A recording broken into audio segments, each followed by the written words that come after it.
That moist feeling you have in the air isn't from your panties. It's from the Red Leaf Retrocast in your earbuds. Hello. Oh, Welcome my. to episode 78. Whew. That's a lot different than the first take. I like that one better. Oh, God. Well, I'm your host, JD, joined here with two amazing hosts, good friends, Kevin and... Colin! Back again, baby. Alright, we got a fun episode.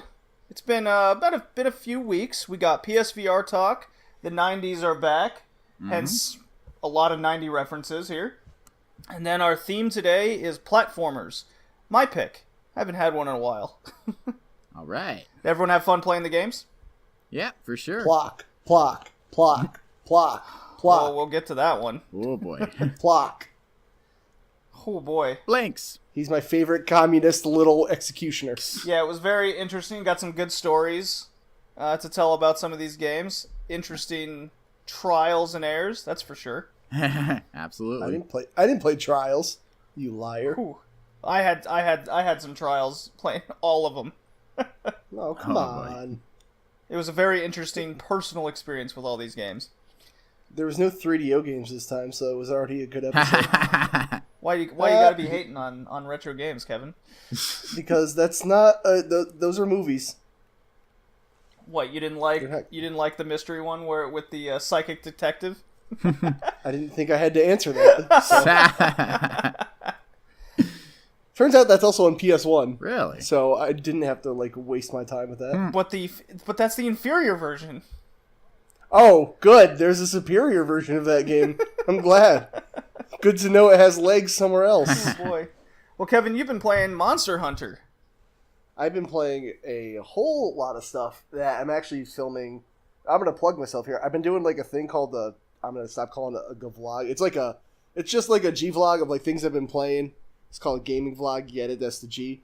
And I've been dabbling a bunch of shit. But Monster Hunter, I hate Diablos. He's mean. He hurts my feelings and my body. What else have I been playing? Persona 5. I'm balls deep in that. Nice. Which is a nice way to put it. And then I started something kind of weird. You ever heard of... Well, you all know the story of Joan of Arc? Yes. Yes. Or if you're a friend, Jean d'Arc. The PSP RPG? Yeah, I'm playing that. It's quite literally Fire Emblem, but without permadeath, which some people may like, some people may not. It's pretty fucking cool. I'm playing on Vita, though, because I'm cool. So it's, I'm trying to get all the life of store, my then? Yeah, it was like $2. I'm trying to get all the life of my Vita before it stops being supported by Sony. Yeah, and it seems odd that Sony would stop supporting it altogether, because in Japan it's still doing well. Well, here's the thing. They've said they're going to stop supporting it 4 times, so I don't even know what it means. It's first they said, we're not going to bring any more first-party games to it. And I was like, it's not going to get any more PS Plus games. But Japan's just like, yo, you want Hentai Waifu 7 Dating Simulator? We got it on Vita. Exclusive. Oh, boy.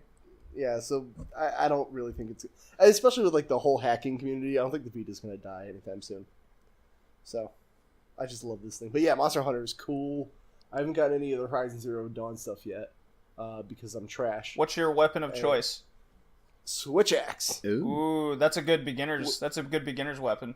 Yeah, it's a beginner weapon, but I've been playing Monster Hunter a little bit, and I don't know, I just like the way it looks when you transform from an axe to a sword, and then in this one you can do that explosion thing. Oh, absolutely. It looks so metal. When I first got this new Monster Hunter World here, I started with the switch axe and then moved on to the insect glaive. That's projectile? No, that's the spear where you bounce staff around a lot. Yeah, I don't use anything projectile in Monster Hunter. It's too complex. The shooting's not good. I don't think. But yeah, I need to try something else because the whole Diablos thing, my switch axe is too slow for it. So I think I gotta I don't know, try it. Are you using iron weapons or are you using bone weapons? I guess it would be iron, and I go poison. And then I have the bug use paralysis. So kind of, It's a good mixture of things. Whether if the poison doesn't work, then the paralysis will, and vice versa. Right. Yeah, I always go bone because I feel like it's easier to get stuff for it other than, mining down rocks a lot. Which, I don't know, I can never find enough. Yeah, mining down I know rocks, exactly where to go. The geologist over here knows where to find all those rocks and minerals. Yeah, well, geology's for people who are nerds, so there. Okay. Hello, pot, meet kettle. kettle. Is that supposed to be an insult? I don't know. I just want to feel better about myself. Just let me have this. Well, you currently have a job, and the geologist does not. I'm about to have 2, so jeez. And I just got It's like a very small side gig, but Alright. Not nerdy enough. We'll move on. Oh boy, Colin, what have you been playing? What have you been up to? Aside from the podcast games, I've mostly been sinking time into Horizon Zero Dawn. Beautiful. So addicting. 1 year anniversary just happened, by the way. Yeah, I noticed. It's really cool. Did you get the free dynamic theme and all of the avatars for your PlayStation? I Yeah. Didn't even know about those, but... Oh, yeah. I'm gonna go get it right now. Yeah, you can go on the PSN right now and get a free dynamic Horizon Zero Dawn theme, and it's pretty sweet. I have it on my PlayStation. Cool. Along with a bunch of avatars, which I will pick one pretty soon as well. Because I've been sporting that Shadow of the Colossus avatar for too long now. You know you can make your own in the PlayStation app? Yeah. Yeah, I did not know that till recently. Cool. Yeah, it's better than spending $2 on an avatar. Money. Yeah. Right? Yeah. Is it the Share Factory theme? Is that what I'm looking at? No. Oh, Anniversary so Dynamic the Share theme. Factory are like videos and whatnot that people post. And then PlayStation picks kind of the best one. And that becomes a temporary theme. So Horizon Zero Dawn has one, and then so does Monster Hunter World. Cool. Yeah. Time to get both of these. I said before that Horizon Zero Dawn... What else, Kevin? Or Colin? Yeah. Just quick note. Kevin and Colin, that's not going to confuse me at all. Nah, just call me, like, Dick for... Well, I said before that Horizon Zero Dawn was like Tomb Raider meets Nier Automata, but now it's more like Far Cry meets Tomb Raider, meets Nier Automata, meets a little bit of Shadow of the Colossus, meets Red Dead Redemption. That's way too many origins. Well, that just means that Horizon is that unique. Best game ever, 10 out of 10. All right, it's like an 8 out of 10, but still. A very good 8 out of 10. 9. I put it more closer to the 9 out of 10. Yeah. That's fair. Yeah. But in my real life... How far are you? Oh, I've just gotten past getting to Meridian and done a bunch of the side missions from there. Okay, so you've kind of reached the halfway point. Yeah, I've gotten 3 tall necks so far. Yeah. And 2 cauldrons. I've gotten 1 tall neck in that whole game. Fun fact. Kevin, come on, man. Get on the HZ. I don't know how to play video games. Oh, man. Horizon just reached 7 million sold. Really? I believe, if I remember the article correctly, that it's the highest selling PS4 exclusive now. Ooh. Very nice. It's not bad. It's not bad at all. I mean, it outsells every Xbox One exclusive. So when are we going to, now with the success of this, get the sequel to Killzone Shadowfall? Killzone is done. Horizon's now taken over. Shut your mouth. I don't. Dude, there was like 7 Killzone games. Just calm your tits. There were. First off, you need to be wrong somewhere else because there were 6. Oh. So why don't you stick that in your butthole? That's like people complaining about. That's like people complaining about Mega Man like not existing anymore. I was like, what? 25 games isn't enough for you? Yeah, you know what? I think we talked about it on here. I was like, there hasn't been a good Mega Man since like 9. I'm like, yeah, there's only been like 40 DS games and like 20 GBA ones that you guys are ignoring. But 6 was the last one. Then how come the one they're making is called 9, sir? Oh boy. Yeah, Mega Man 1 through 9. Then there's the X series, and then there's the the portable ones. Then there's all the offsets of like Mega Man Soccer, which no one talks about. Listen, feels over reels, man. Yeah. That's how people work nowadays. Yeah, there's just sometimes when a game just outlived its welcome, Not saying It was Mega Man. Not saying. I hate to say Not it. saying Mega Man didn't outlive its welcome, but goddamn, there was a lot of them. Yeah, there were, and I love Mega Man, but I love it enough to know that, like, look, you guys kind of chunked those out way too fast, and people got sick of them. You know, you gotta let the pot cool a little bit before you take a bite. Yeah. See, I'm wondering when this new one comes out, what is going to be so different about it that people are going to lose their mind? 2.5D and nostalgia. God, that's all you need. Yeah. Is it coming out on the Switch? Yes, I think it is. Profit. That's it. Profit. People will buy it just because it's on the eShop. Pretty much. Well, at least Konami doesn't own the rights to Mega Man. Fuck. That'd be fucking hell. I would love a Metal Gear style Mega Man. Yeah, they turn it into zombies. Yeah. Okay, before that one, like Snake Eater levels of Mega. Oh, that'd be a cool mod. Somebody should make that. God. All right. Before we get Konami's done. Before we get into Done. Before we get into that, I have some real life stuff to update you guys on. Okay. Did you get a You're job? pregnant. Actually, yes. I actually got a new position at my company. Hey. I am no longer a technical records technician, which was basically data entry. I am now a publications technician. Whoa. Which is What's that a lot more involved. I basically keep all the manuals up to date. I'll update the online versions, the physical versions. Oh, good. All the stuff I checked with my last job. I check. So you gotta check. You gotta do a lot of the safety stuff as well. Like update that area. Yeah, stuff like that. They just give me the stuff to insert as updates, and then I make the changes. I don't write them. I just publish them. Right. Okay. Of course, cool.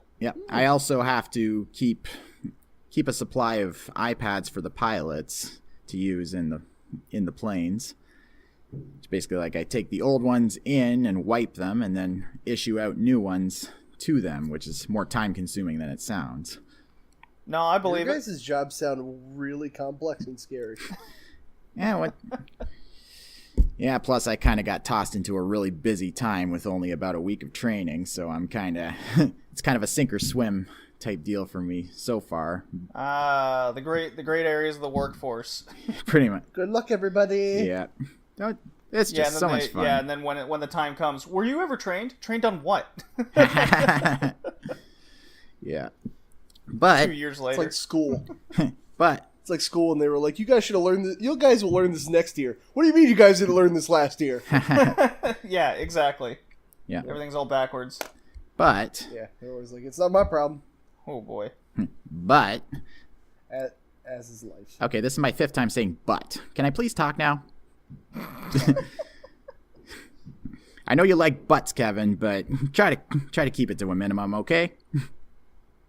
Yeah.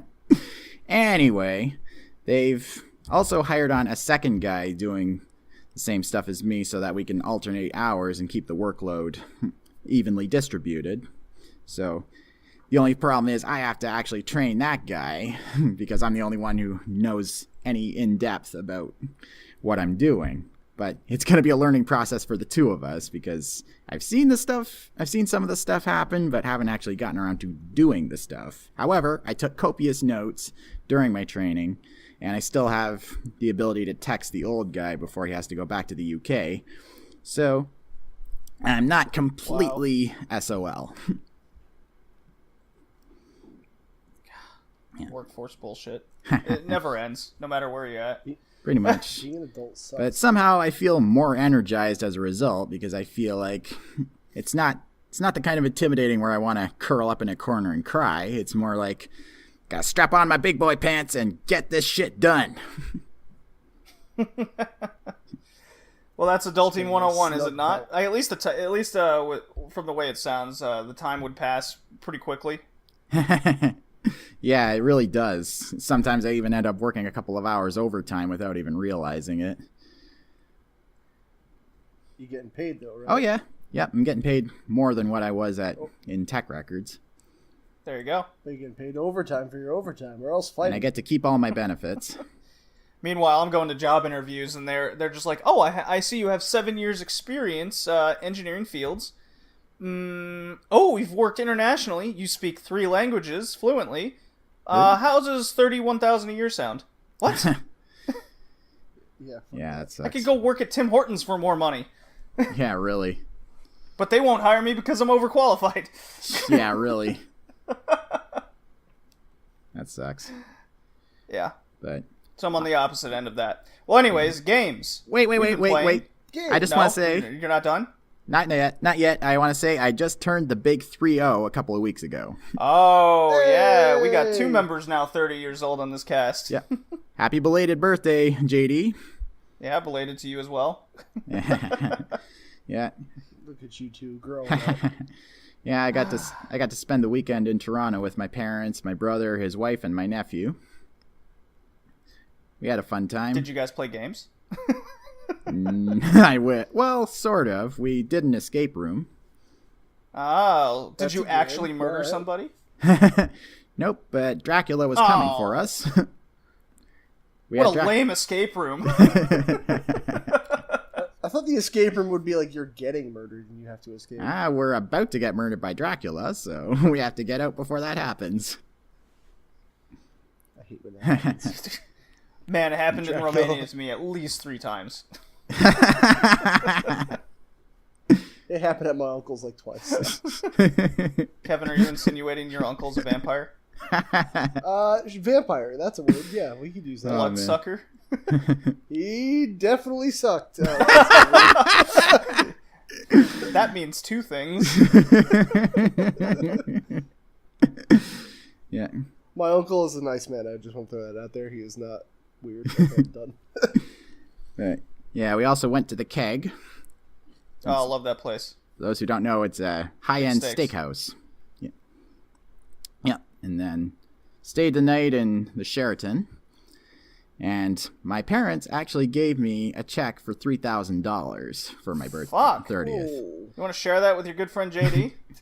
I'm probably going to be pouring it all into a trip to Japan at some point. That's about how much it costs. Yeah, I'm Or thinking should of cost, anyways. taking one of the Paxset tours to Japan. The only problem is the one I've got my eye on would be like 2 weeks, and I only have 2 weeks vacation for work, which means I probably wouldn't be able to go to something like Colossal Con or Youmacon if I did go this year, or Disneyland, Disney World, I mean. Oh, that's right. That's in Japan too. I mean Florida. Well, there is a Disney World. There's also one in Paris that I don't know if that closed or not, actually. Huh. It Although might for have. I don't know. Whatever. but for the cons, It's just weird to see it outside of the U.S.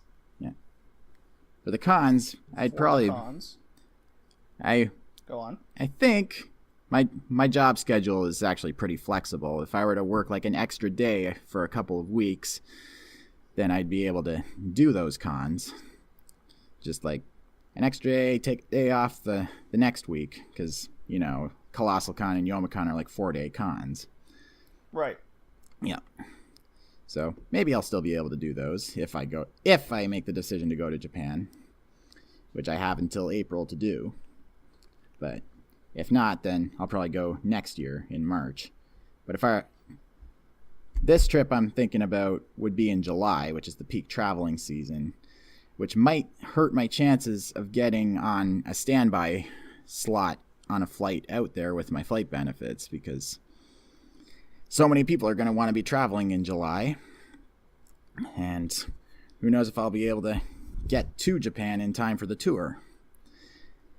I think you could swing something. Maybe. I think it was my sister-in-law. She suggested she knew somebody who had a similar situation. They ended up like booking a bunch of slots in advance because you don't get billed until you travel.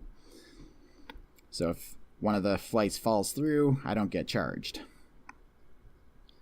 But that's a big thing.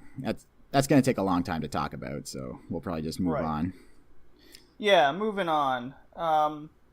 There was a big PlayStation sale Kevin, you said you got one game for a couple $. Anybody else get anything? I don't think so. Just working a bunch of overtime. I've actually reached a nice happy point in my collection where I can look at a sale and go, I don't need anything.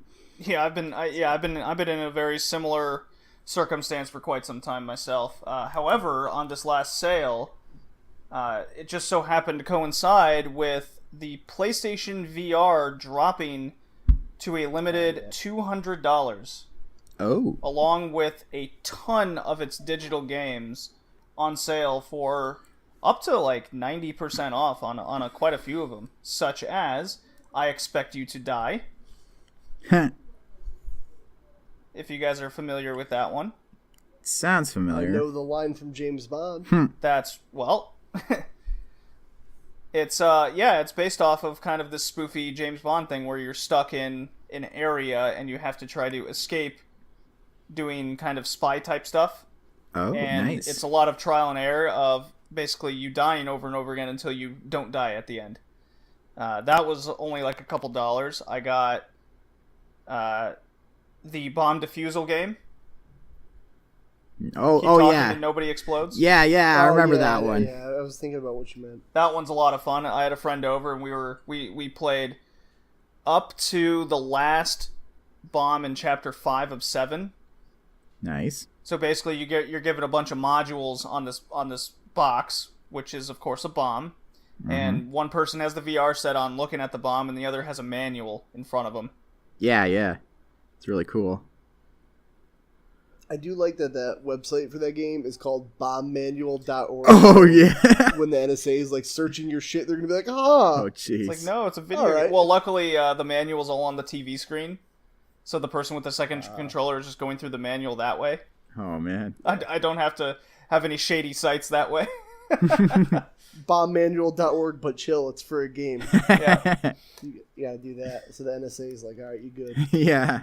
I got a real interesting puzzle game called Static. Statik. No. Statik. There we go. I can spell. Interesting. I don't think I've heard of It's a puzzle game where you hold the controller, and in the VR, where the controller would be is this bomb attached to your hands. So your hands are kind of in the bomb, so you just see the guy's wrists. Oh, yeah. Going into this device. Huh. And the whole bomb itself is a puzzle that you have to unlock. This sounds weird. It's really cool. It's definitely one of the best VR game experiences because there's a story unfolding in front of you with this scientist dude talking to you. He's like, okay, here's your next puzzle. And then he has this like cryptic language he keeps showing at you, and there's things like placed in the room, and it doesn't tell you that. So when you get to the first puzzle is the tutorial essentially, and the second puzzle is like you have to not just look at the box in front of you. You have to also look at the room around you because that gives you clues on how to unlock the bomb. So like each button on the controller does something different on the bomb, or a combination of buttons will do something different on the bomb. It's a really interesting game, and then the ending was actually pretty fun. It scared there's a moment where it just something slaps you in the face, and you just and the game kind of goes close your eyes. So I thought it meant like put the bomb in front of your eyes, and the next thing you know, I got slapped. And I just went, oh my god! That's random as fuck. Wow. Somehow that reminds me of the Don't Touch Anything game by Devolver Digital. It's just a whole bunch of different things that can happen. That sounds familiar. Yeah, Markiplier played it. It's just okay. Get left in a room with a big gray box with a big red button on it, and then a guy off screen says, that one. Yeah, he's like, don't touch anything. I'm going for a coffee. Yeah.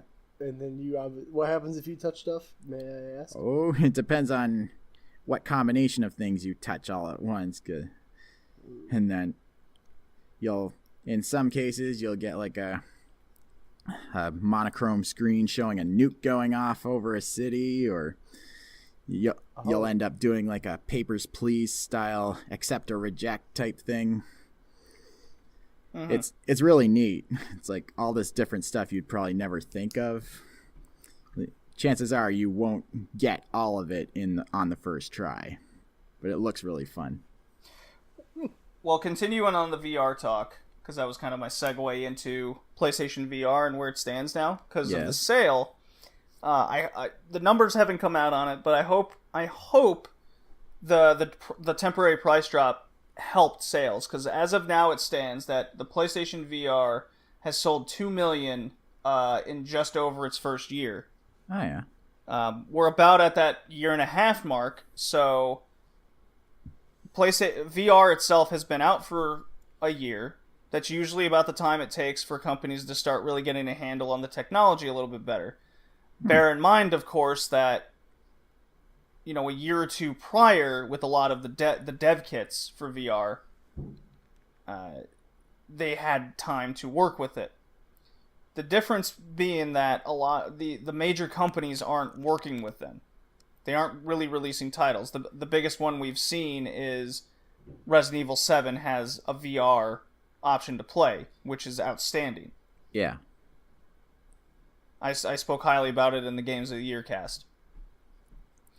Now, that's not to say that there hasn't been major releases, but we're still seeing a lot of shovelware, tech demos, or shortened games, because indie companies can't really pump a lot of money and time into a major release. Yep, for sure. But we are getting some interesting ideas behind it, such as a lot of the cross-platform VR games. Because let's face it, VR kind of is its own console.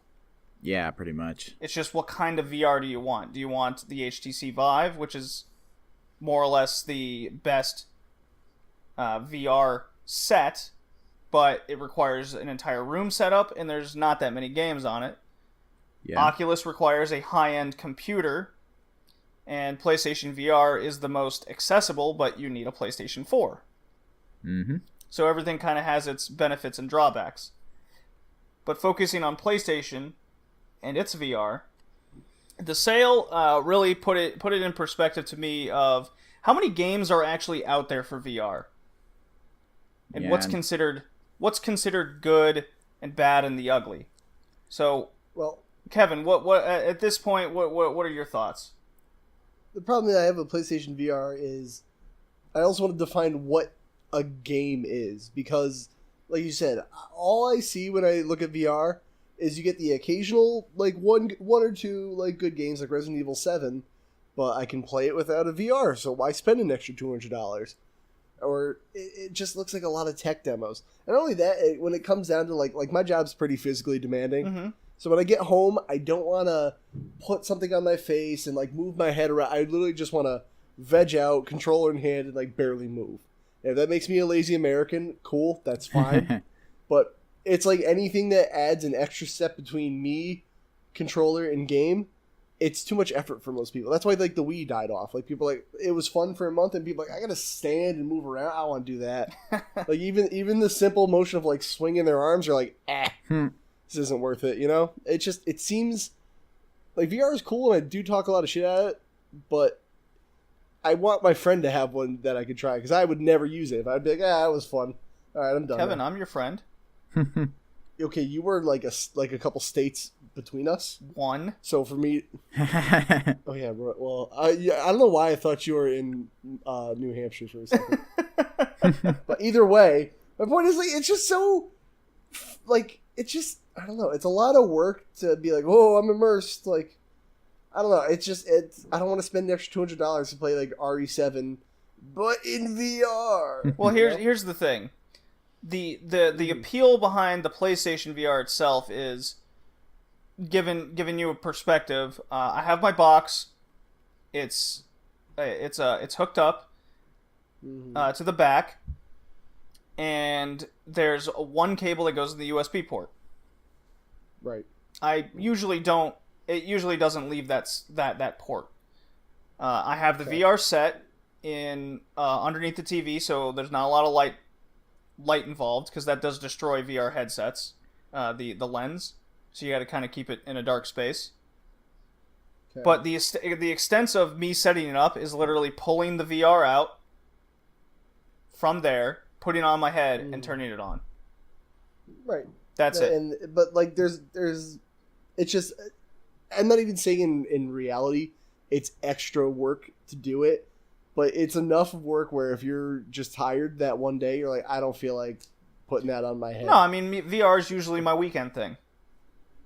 Yeah, sounds about right. During the weekdays, I tend to either play the retro games or whatnot. Yeah, you're right. It takes a lot of stimuli to play VR. Because I have for sure not been in the mood like after bowling. I'm like, oh my god, I really want to play this game, but that is going to make me pass out before 9 o'clock. Right. Not only that, this is a me thing, which is why I know VR won't be for me. It's also why PC games not for me. But like when I play games, I normally watch something in the background. Like it'll just be on my computer, it's kind of background noise. But I just multitask a lot because I don't have a lot of time to be like, do you want to play something? Do I want to watch something? I'm like, no, fuck it, both. Well, this is going to make it go even crazier. Is there have been in the last few months games coming out which requires or not requires, so to say, but it gets you to use a strenuous amount of physical activity. And the game I want to bring up here is Sprint Vector, which just came out at the beginning of February. Yeah. Now this is which I still have no idea what it is. Okay, so this is a really cool idea. And Kevin, you asked me before, like, what games came out? And I gave you like a top of my head kind of list of these are the games you should get if you have PSVR. Right. Sprint Vector, use the Move controllers, and the way you propel the person, it's basically a parkour kind of racing game. And the way you move the character is to move the controllers like you're pumping your arms. Like a bike? Kinda. So instead of, pedaling with your legs, you're pedaling with your arms. And and what this does two things. Speed is how fast you move your arms, and you turn the character by turning your body with the headset, right? So you move your head and shoulders.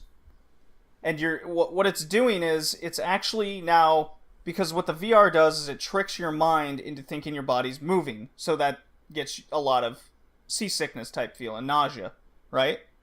But while you're playing this game, you moving your arms and turning with your body is now getting your body to sort of feel that motion, so you don't get as sick. Now, I did have a friend over play the game, and he couldn't last more than a race because he was moving his head too much instead of just kind of slightly turning his shoulders and head. So I was like, okay, well, maybe you're not ready for that one quite yet. But all of that, what you said, sounds like way too much work for me to do after. Oh my god, I do 2 races and I'm sweating buckets. Oh yeah. See, I don't want to do that. That's the thing. I just want to sit and be like, let's go Persona. Let me see some anime titties. Let's do this. Dude, I just got the Instagram, and he recorded me playing Sprint Vector, and it's just me turning in one spot, just pumping my arms hard, and at the end of the race, I was like in second, the guy was right next to me, and you just see me go, ah! I thought you meant you bought a gram of Coke. I was like, don't tell people that. No, I got the Instagram. My life has dropped to that of a 13-year-old valley girl. Oh, jeez. Oh, perfect. I can't wait for you to be in a bikini sitting on a seawall trying to accentuate your ass going, take me back. Like, I can't wait for that picture. Yeah, and I'll put it in a sienna filter. Of course, obviously. Has to. But yeah, so that's the kind of... Sprint Vector is a great example of kind of using the tech and the controllers in this innovative way. And just with the releases that have come out in February is a good showing for what the future of VR has in games. I just think that there's just still too much shovelware and not enough big releases for it to take off yet, which is a real shame. The second generation of VR is when I'll probably be sold. Not like this first run around. Like until we get it right, and it's like we finally, like, games are games, and they're not like, look, I'm Batman, I put on Batman glove game, right? Hey, like, that game was a lot more fun than you think. That game was like a half hour, isn't it? It was 3 hours. I loved it. That's not enough for me to buy a VR headset and buy that. Maybe not by itself. So that's just me. See, I got a real problem with people always putting a price tag on how much fun you have. Yeah, no, I'm not saying You're can't correlating have fun, it with just time. No, because I've played many short games that are real fun, but I didn't see the gameplay in that. I watched people play it to see what it was about, and the most things I saw was, "Hey, I got Batman gloves on. Come here, Alfred. I'm gonna grab your titties." Like that's all I saw. Like I didn't see anyone be like, "If I could fist fight the Joker and like drive a Batmobile and actually do like if I played Arkham Asylum in VR, sold buying a VR headset." But like I'm not. I was walking around the Batcave. I'm wondering why. Okay, so the game was a tech demo for the most part, but it was a lot of fun. There was a lot of goofy shit to do in the game. And the problem I had was there was only about 3 areas of investigative work, which was the whole appeal to that game. Right. If they would have... I'm not saying it had to be full-on Arkham Asylum, but what I'm saying is if it was solving, like investigating, then having a full-on, let's say, VR-type battle where you're doing, like, quick-time events in VR, you know, something like a Heavy Rain, that would have been... Yeah, I was going to say... That would have been really cool. Would be perfect. Yeah, I would have been all for that. That's a game, not Batman, let me touch your titties, Alfred version. So I'm wondering why that game isn't being developed or exists yet. Because, like you said, there's only 2 million VR headsets out there. Is it worth that much time and money for Rocksteady to put into that? Or Mortal Kombat DLC? Come on, man! Oh, boy. It's just, you know, when it comes down to numbers, it doesn't make sense to do it yet. And granted, yes, it comes down to the catch-22 of like, well, if there's no VR headsets, we're not going to make a game. But if there's no games, we're not going to, you know. Well, 2 million isn't anything to scoff at. That's actually good. Those are good numbers. Sony even says, hey, VR's selling well, but it's not selling as well as we want. And that's the key. That's the key word there. Wasn't enough for people to make games, though. You know, like 2 million is really not a whole lot. Like, think about what a small percentage of PS4 owners own a VR headset. Like, for the company to put like a multi-million-dollar game out for it, they're probably like, nah, though. Well, I mean, that's the thing with something like Resident Evil 7 when that came out. It has the game, also has the VR option, and I think they're 2 totally different games because one plays like you are there, and the other's a video game. Yeah, and RE7 looks like a great first step, but like it was really just like a perspective change. Oh, so, no. like, Well, it's a totally different experience once you just put that headset on. Here's an idea. Here's what I'm throwing out there. Let's take something like Fortnite, whether or not you like it. You know, games normally played in third person, right? Okay. Get it in VR, first person game. See, like that would be cool. Like that, I could totally play this in first person. I'm in.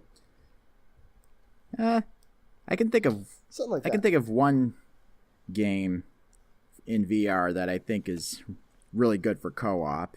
That's the Star Trek Bridge game. Basically, all right, that does look cool. Just a whole bunch of people online cooperating on a Star Trek bridge in VR. One guy's got to do Chekhov's duties. The other guy's got to be Kirk. Other guy's got to be Spock. Someone else got to be Uhura. You know, all that kind of stuff. Mm-hmm. One guy's got to be a red shirt, right? And you got to have good communication between everybody in order to make anything happen, which I think is really cool. Oh, no, that's definitely one of the better VR experiences. My issue with that is with a lot of other VR titles that seem to be heavily reliant on the online play is that the VR community just jumps game to game so often that they just don't stick around in one single game quite yet. Yeah, that's true. That's the issue there, because my buddy and I were playing a game called Starblood Arena, and there's just that online community was almost absent. And that's one of the better VR games. And that's an arena type game. So that's your Fortnite area realm of type game. Is your Quake arena shooter or battle royale shooter or what have you, whatever you want to call it. This hour. Or if they made like a Pokemon style game in VR Yeah, I hear me that would require Nintendo. Well, the Labo's coming out, so don't worry. We're gonna get some cardboard R. Oh boy, well that's actually a conversation that me and Drew on the Modern Cast are having soon. Is the state of Labo compared to VR? Oh yeah. I don't think that's a fair comparison at all. Well, that's the idea behind it. So, Kevin, I want to touch on one last point. Is your mention of the second generation of VR? Yes. What do you mean by that? Well, like, this is our first real run at VR. Like, we don't really come on. To be fair, we don't really know what we're doing. Like, the biggest draw I've seen people get out of VR is like something like Job Simulator, where like they stand behind a desk and they can do all these things within like arm's reach. But like, say you took something like Job Simulator and you actually had to work through a day of being at 7-Eleven, like actually serving people, like going and actually stocking stuff. I know this sounds boring, but like instead of standing in one spot, Clerks the game, and like yeah, instead of like standing in one spot and like kind of being guided, like to actually, like, imagine if you actually got to play Grand Theft Auto in VR, like the full open world. You know, that's a ways away, I think. Yeah, that's what I'm saying. Like, once we get there, I'm in. Well, maybe not, because a game like Farpoint, the first-person shooter sci-fi experience, that was very interesting. Just to see how far, what's VR capable of? Like, that was a great example of that. And it was also an example of a game teaching you how to be in VR. If you've even gone to my YouTube channel and seen me play it. I haven't watched YouTube since I started watching pro wrestling lately. I'm proud of you, by the way. That's a different conversation. We'll get to that. I'm proud of you, Kevin. Yeah. I forgot to mention how much 2K18 I was playing. Oh, man, you don't even have a good wrestling game. I have All-Stars. It's just doesn't have that many game modes. But anyway. Anyways, ending the VR talk, the biggest game that's come out now is Moss, which was highly advertised VR. It got a 9 out of 10 rating across video game sites. Oh, very nice. Good sign. A game like this, it has a lovable character, easily able to sell a bunch of merch. I'm falling in love with the character. The game is the best looking VR game I've ever played. Like, nice. Bar none.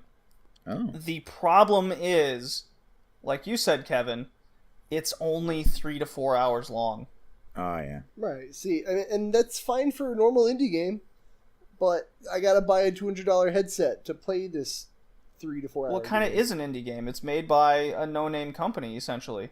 Right. Yeah, but if I'm, like, buying, like, how much does that game cost? $30. Okay, so, like, if I bought that on PSN, I got the controller, I got a PlayStation, I'm ready to go. But now I gotta buy this extra thing to play it, you know? It's a lot to ask for somebody. I think if this game came out near the start of VR, or even 6 months ago, it would have been all worth it. But as I mentioned in my first comment starting out, is at this point, we shouldn't still be getting these 3 to 4 hour games. Right. Especially with one as good as Moss is, to only be this length, I think that only hurts it, and further proves that VR still has a ways to go. Right. And then there's the, what is it? Oh, Doom and like Skyrim. They kind of dropped the ball on their VR ports when there was potential. Doom VFR virtual fucking reality was a gimmick at best, right. And Skyrim so is a broken mess just like any other Bethesda game, so are we really all that surprised? No, but like that was the opportunity to be like, these games were totally made for that. Let's fucking make it work. And then they were like, how about not? And everyone was like, damn it, Bethesda. I love you still for some reason. Take my money? So. They're still super hot. Our next, yeah. Super Hot I haven't gotten yet, but it's a fun game. Yeah. No doubt. That does look cool. Yeah, I saw Game Grumps play it. It looks really fun. Oh yeah, it's great. It's the Matrix, not VR man. Exclusive, right? Absolutely. It is VR exclusive. See, I remember when that game was getting developed. It was like a normal PC. I believe game. it's VR exclusive. There is a VR exclusive version, but the original version is not VR. Oh, okay. This is why we keep you around. Well, the VR version's better. You got to be the Matrix in virtual reality. Come on. Yeah, absolutely. I have the Matrix for GameCube, so I don't need that. Okay. It's a good game. Why do you bring that up? Because it's a solid 4 out of 10. That's why. Oh God. You got to play bad games to appreciate the good games. If every game was good, then no game would be good. You know, That is Kevin, true. you're absolutely right. It's Who am I to argue with that? That's like you watch bad anime to make the good anime even better. Or you just don't watch anime because you're not a fucking. I'm just joking. Animes are alright. Well, you've come into wrestling arguably at its worst time ever. So Listen, yeah, I get that. I don't like this whole PG thing. I'm not gonna lie. I don't like this Roman Reigns thing going on. Yeah, all right. So we're gonna divert off to one thing because we were talking about it on Twitter real quick. Okay. So when I was watching the Elimination Chamber, for weeks and weeks and weeks, this whole started because I started this channel, What Culture Wrestling, popped up on my YouTube homepage. Yep. And it was like WWE secrets they don't want you to know, and I have this weird affinity for I like the seedy underbelly of corporations and the secrets they keep. Okay. I'll watch Disney conspiracies all day. But anyway, and it was just why everyone hates Roman Reigns, and I'm like, oh, that guy looks pretty jacked as shit. What's wrong with him? And once you start reading, he's kind of shoved down everyone's throat, and I'm like, okay, he's kind of annoying. And I started watching a couple of weeks leading up to the Elimination Chamber, and the second I saw he was in, I'm like, they're gonna either put him or John Cena in this thing, and I still hate John Cena. And I was like, oh, look, Braun Strowman's killing everybody. Oh, Roman Reigns is going to win. And then, they're like, it's Roman Reigns versus Brock Lesnar at WrestleMania. I'm like, Roman Reigns is going to win, isn't he? You've been watching for 2 seconds and you already hate the guy. Yeah, on the face surface, I'm like, this guy's pretty cool. And then I saw him, work. I'm like, oh, look, he does a spear, 4 other people. Oh, he doesn't know how to actually throw a Superman punch. Okay, this is... What else can he do? He's got a cool vest. He's got a Kevlar vest on in wrestling. his logo kind of looks like Spider-Man. I look like Spider-Man. I like him. No, that's his whole appeal. His whole character came out when the Superman movie came out. So he's got the Kevlar vest on, kind of the Superman Spider-Man symbol going. He throws the Superman punch. He jacks his forearm off. Yeah. Speaking of jacking off, how about that ESRB? Oh yeah. Wow, what a transition. That didn't really make sense at first. No, it makes as much sense as loot boxes are now being mandatory. Well, not mandatory. ESRB finally decided to put a warning label of microtransactions and loot boxes on game packages now. Yep. So kind of. What they've decided to do, I saw an update on this, is that they now have to put on the box in-game transactions. So it doesn't say loot box. Because they did some studies and it turns out parents are real fucking dumb and they don't want to parent their kids. Yeah. And they don't know what a loot box is. So they had to dumb it down to in-game transaction, which could be fucking anything. Some things never change. So I don't feel like we got anything done. I mean, it's something that should have been done years and years and years ago. Yeah. Yeah. So I'm not applauding the SRB or even game companies in general for this happening. It's just something that's should be there. Yeah. It's no different than saying there's blood in this game. Yeah. Oh yeah, I get that, but it's just I don't think in-game transaction is specific enough. I think it's I mean, a good way to... unless they go as far as having another box with or another small section dedicated to in-game transactions, just like ESRB M.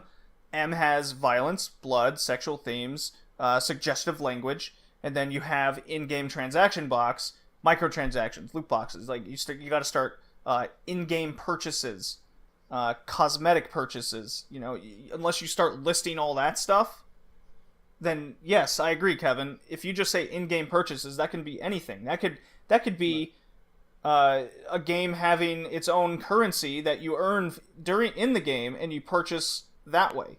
Right. Yeah. But not like that, I don't think it would look good for video games if it said gambling on Vox, you know? Yeah. Like, that's the last thing we need. Old, rich, white politicians going, gambling for children? What? I mean, they can't even see a giant M on a box when they go, games are too violent. Why do kids have this? I'm like, because you got to read the fucking thing that says mature. Because the parents buy them for them. Right, but we can't even get that figured out. But for some reason, we can find really small ratings on movies on the back in tiny print that say R. Right. That one we could figure out, but we can't see the M, mature, and then on the back where it says mature, sex, drugs, violence, boning your wife's sister. Like we can't figure that one out. Like, Colin, what are your thoughts on all this? Well, I'm just glad they finally got off their ass to do it, even if it's just a token gesture, reactionary thing to the whole Battlefront situation. I mean, if it keeps at least one person from going crazy with their purchases, or encourages at least one parent to be more careful about giving their credit card information onto the console so that the kid can use it willy-nilly, then it's a net positive. Okay. And I feel I should point out Extra Credits has done a series of videos talking about the other side of the coin when it comes to microtransactions and loot boxes. I don't agree with everything they say, but they're still... What do they say? They're still on the side of the fence that says the predatory practices involved with it are incredibly scummy. But oh God, yeah. All on their own, they're not a bad thing. It's just the way they're being used that they feel is well. Okay, here's a great example. I mean, I went on a tangent on one of the Modern Cast episodes with Drew. Yeah. On the current state of like fighting games.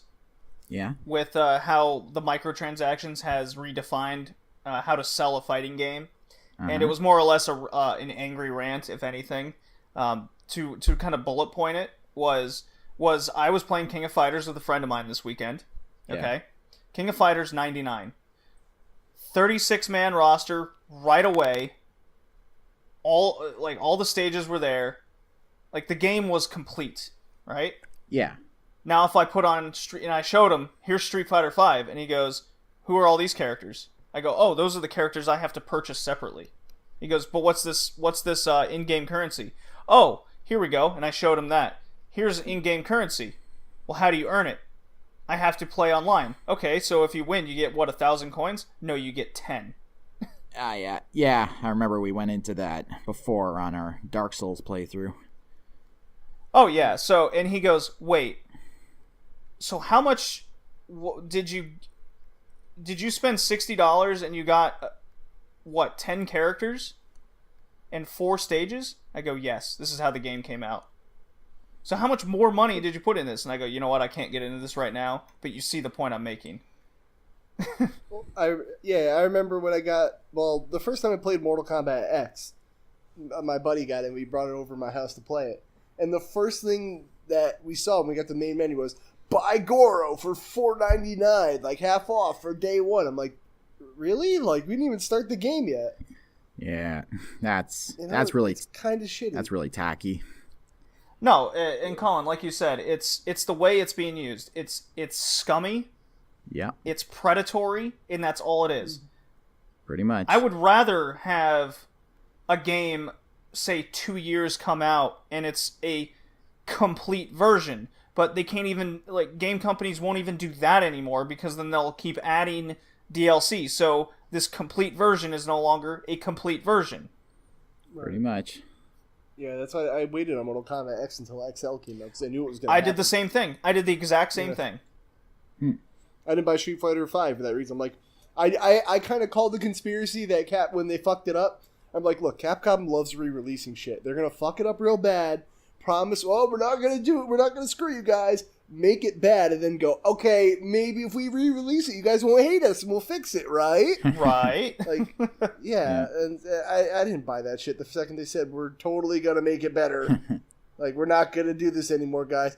We're going to totally fucking do this. Yeah. Oh, yeah, they did it. So, the ESRB and finally getting off their asses and putting in-game transactions, that the sentence itself is very minuscule and it doesn't actually accomplish anything because it's not telling the consumer what that is.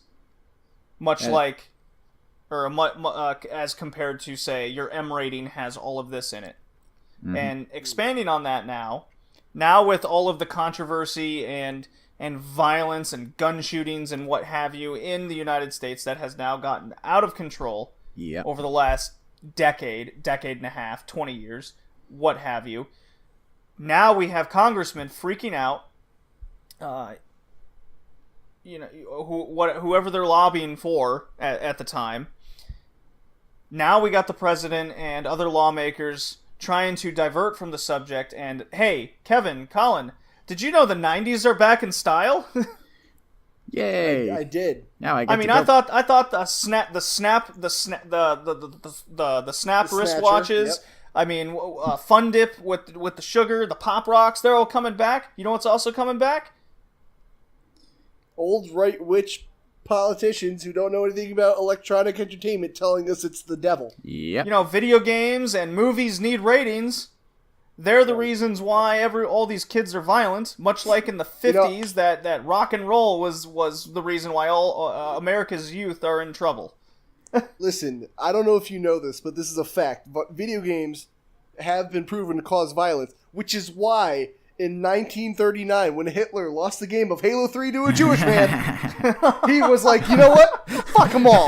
That's it. When the Salem witch trials were going on, I remember, this little girl, she, bless her heart, she won a game of Fortnite, 1 versus 9. They're like, women can't win at Fortnite. Witch, burn her at the stake. When the Crusades were happening, everyone was like, look, man, Jesus played on the red team in Team Fortress 2, not blue. Fuck them. Like, kill everything that's not Team Red. Video games are violence. You know, Kevin, you're not wrong. Colin, remember that night when we were playing Mutant League hockey? Back in 2016, and I went to the local Marley Stadium and lit everyone up in pure anger that you kicked my ass. It's the video games that cause the violence. It's nothing else. All it's missing is Jack Thompson. No, this was the argument in 1993 with hey, did you know Jeff Sessions was involved with that shit back then too? He's the current guy in charge now. Yeah, coincidence? I don't think so. You would think that a certain corporation was perhaps persuading him to divert attention from a bigger problem. It was. Boy, is that political 101? So that doesn't sound right. Jeff Sessions and company, along with a few other politicians, back in the early 90s, when certain games like Mortal Kombat and what was the one with the cameras and the vampires? Night Trap. Night Trap came out. That was destroying youth.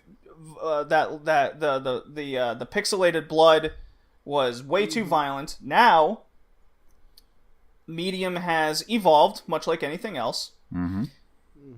In 2012 or 13, there was even a Supreme Court ruling in the United States that defined video games now as art in the same realm as paintings and movies.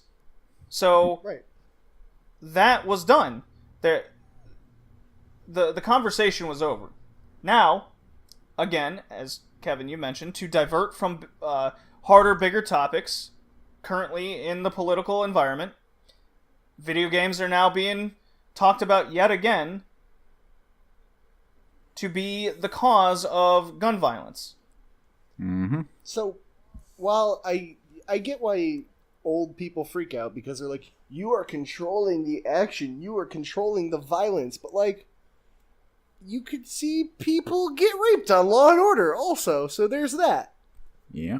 You know? Like, it's only because it's the fear of the unknown, which is the issue, because people automatically divert to, you are controlling this, therefore you are the reason, like, the bad stuff is happening. But, like, people will just sit blindly and watch Saw and be like, okay. Like, whatever, this is fine. Right, it's just a movie or a TV show. Yeah, it's fiction, it doesn't matter, but, like, if I had a controller in my hand, devil. Yeah. This Well, the interesting argument of note, because the ESRB is all over this immediately. With talking to government officials have even called a meeting, and that's going to happen next week, right? To discuss the violent video games and violent movies that people have access to, even though there are rating systems and you have to be X amount of age to purchase X thing. The ESRB was asked what they're going to do at the meeting, and the PR director was responded to news channels going, "We weren't even invited. We didn't even know about it until they were asked the question." Yeah, because that's how they work. Because that's how the politicians are working. It's only amongst themselves. They're making decisions that they're not informed about.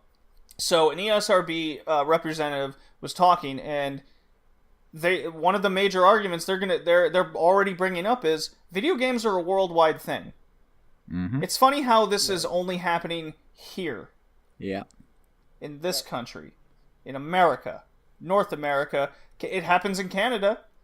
Canada's right next door, and yet they don't have nearly as many of the same problems and issues, but they have access to all the same things. Yep. So that's a major argument being brought up here. I don't want to get like super in my political beliefs on this, but the problem I got is that in America, I think the news is the issue, because we make people that do heinous shit, we make them famous because of news ratings. Like, the second somebody gets committed for a crime, I don't think their name, their face, or anything should ever be brought up. The second if they're on the run and like running from the law, yeah, put their name, put their face out there so we can catch them. But the second they're caught, or they do something, they don't have a name, they don't have a face, they just say, "Hey, this guy did this," and because then you make them famous. Right, and then you get the copycats, and then you get sympathizers, or people who are on the other side of the spectrum. Yeah, and then they were like, "If I'm going down in the blaze of glory." So like, pretty much. Then they want to do something even crazier, which that is what I think really causes the issue in this place. That is true.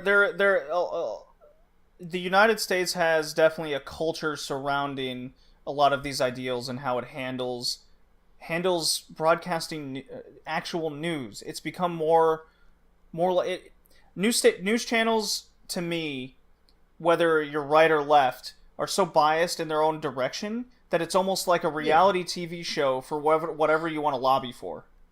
It's more like MTV in a way. Yeah. I don't believe in the two-party system at all. Well, bipartisan, that's another topic. Bipartisan government, that's a thing.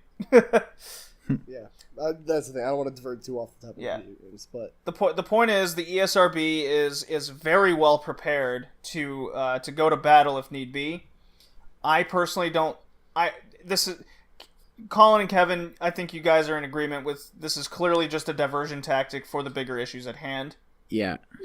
There's no question about it. It actually kind of reminds me of this editorial cartoon I saw a while back after the Vegas shooting. Basically shows a whole bunch of dead bodies surrounding a clear spot, and then right in the middle of the clear spot is Uncle Sam laying on top of, I think it was either a guy wearing an NRA suit or a big book titled USA Gun Laws, and Uncle Sam says, "It's okay, no one's gonna hurt you."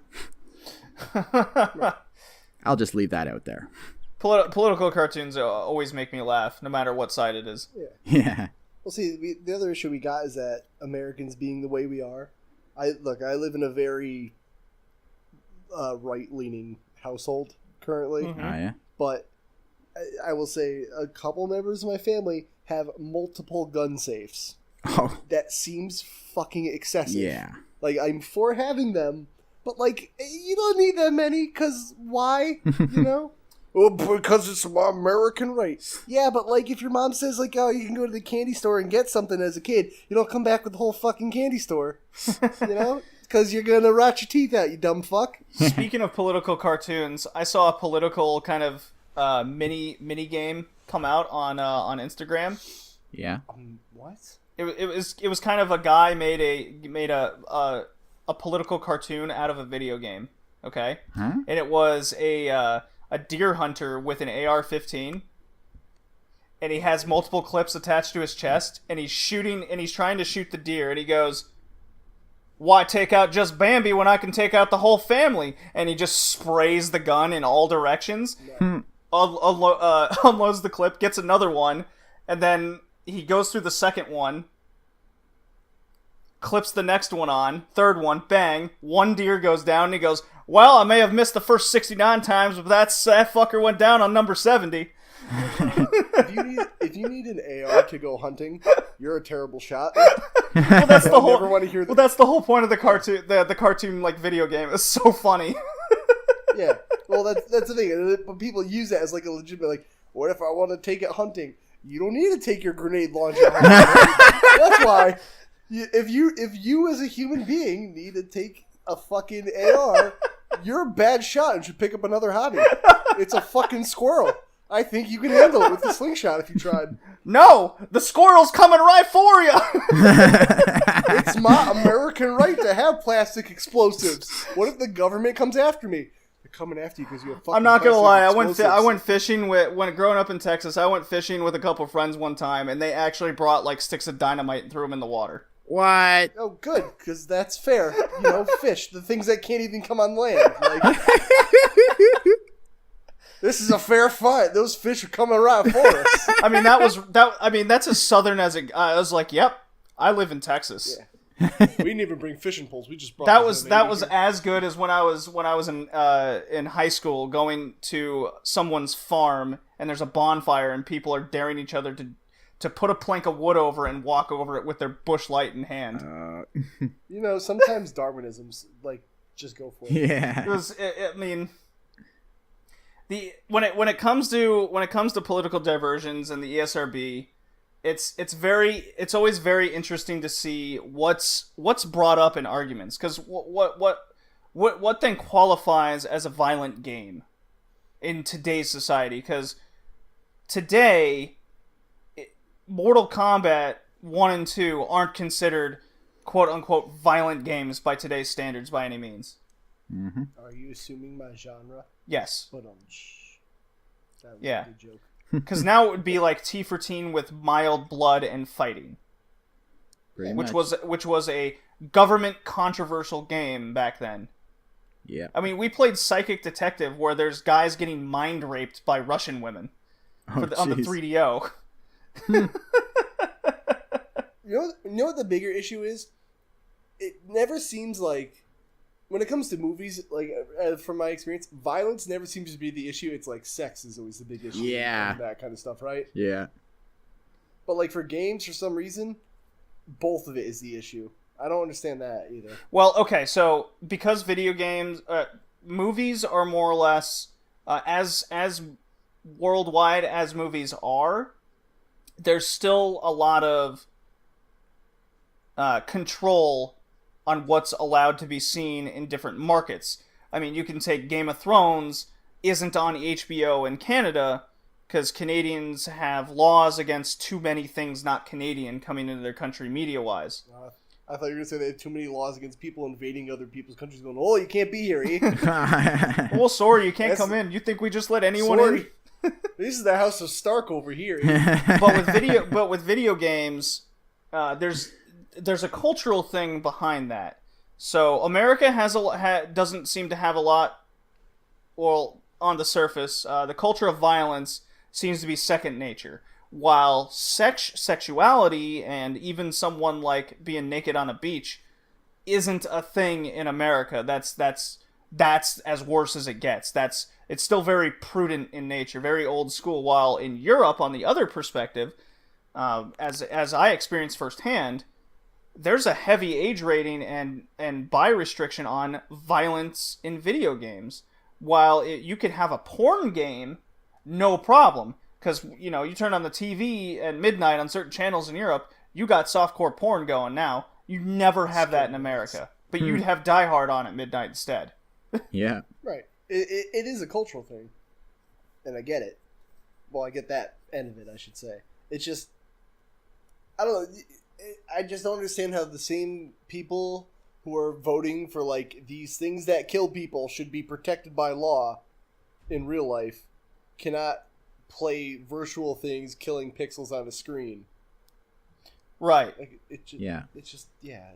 People are weird. Colin, as a Canadian, where are you coming from all this? Because that's you have a very different perspective on it. I can only speak on my experience in Europe and how different it is. I spoke of the difference between sexuality and violence. What do Canadians kind of see this as? Speak for all of Canada, Colin. Nice. I don't know. I'm living in the section of Canada that's very Americanized. I mean, I live close to Toronto, which is the city in Canada that thinks it's New York. But I don't know. There wasn't really, where I grew up, there wasn't really too much discourse on what was considered violent or too sexual, at least in my in-person discussions. Mm-hmm. Right.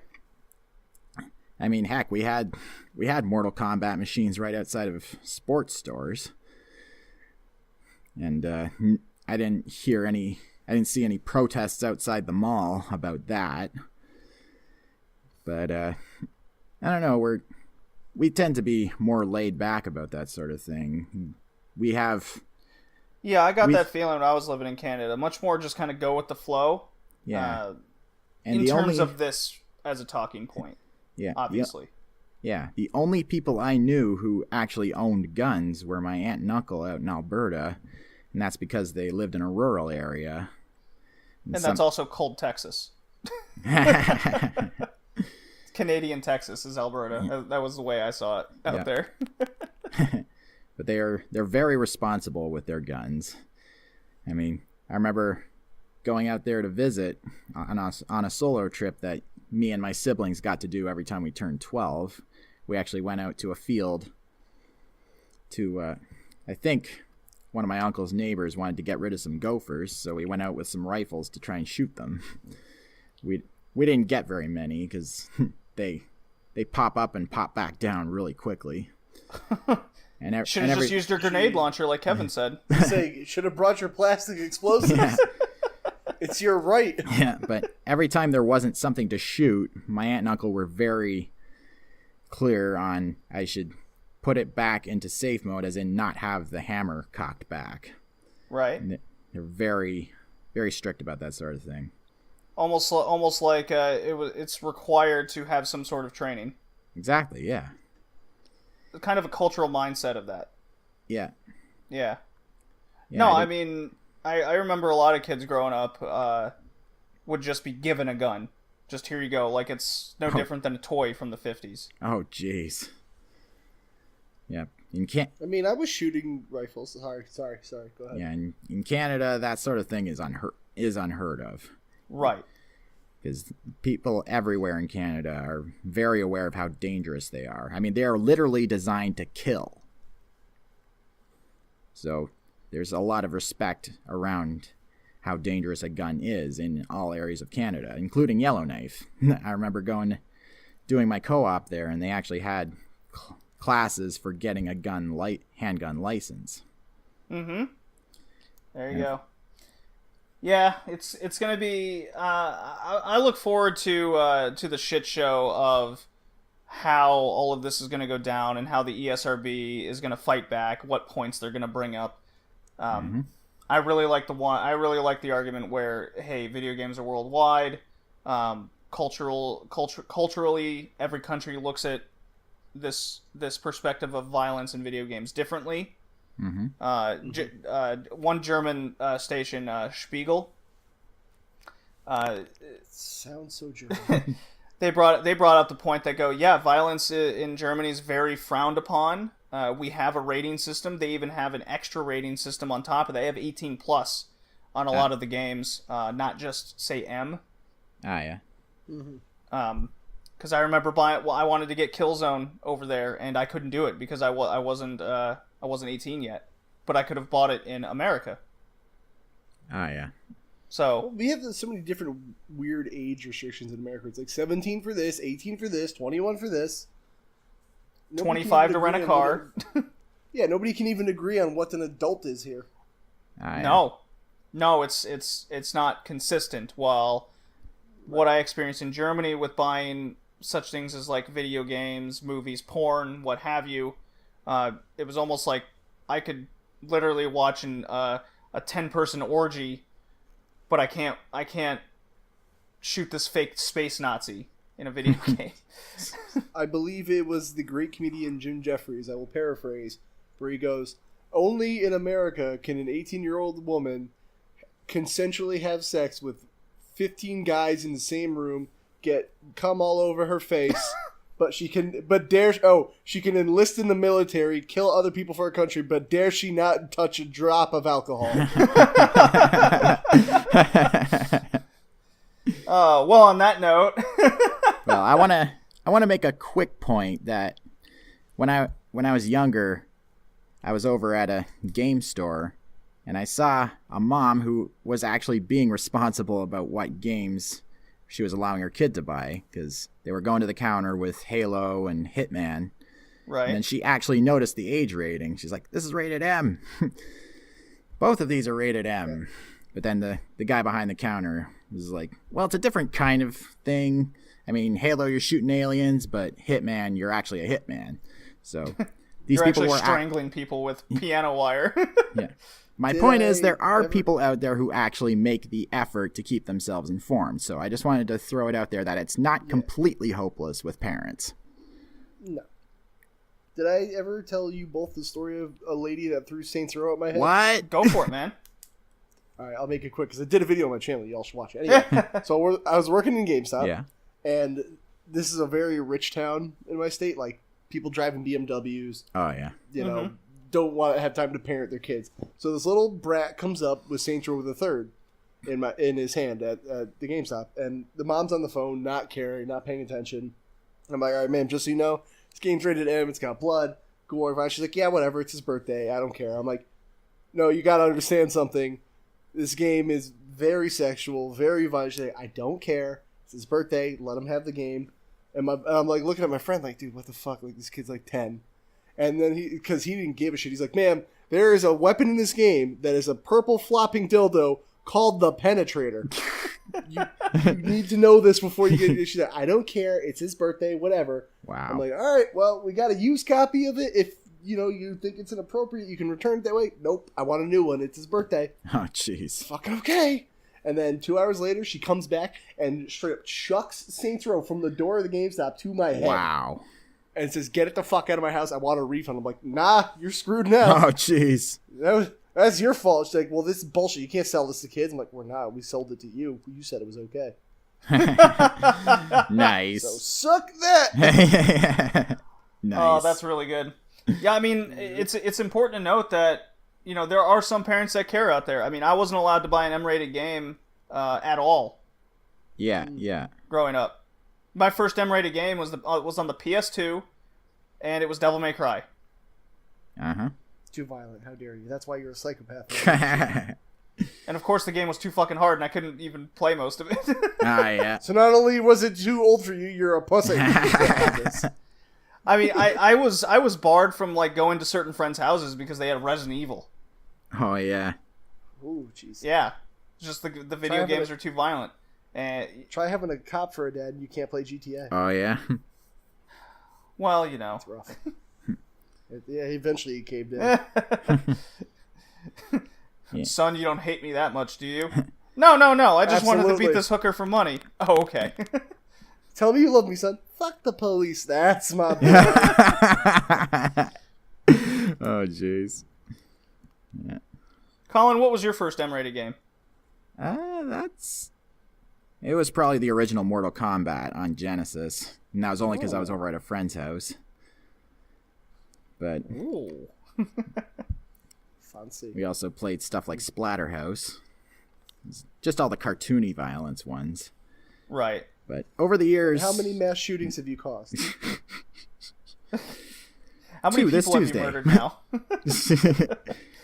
Just 2 this Tuesday. It's a slow God. week. Well, yeah, okay, so this got pretty political, but it's an important point nonetheless, and kind of cultural divides. Yeah. Now to the good stuff. We got platformers to talk about. Everyone ready? Ready. Are they violent? Some of them Well, that is up to your perspective. I'm out. Okay. So, how about we do one of mine first? Okay. Yeah, I guess. Yeah? Sure. I mean, it was my pick, my theme pick. Well, Yeah, whatever. Hey, I went with a simple one, guys. I went with one of my 3DO favorite genres in exclusives. video games. I still play them to this day, and these were all games. No, just one. I hadn't touched any of them except one before. Okay.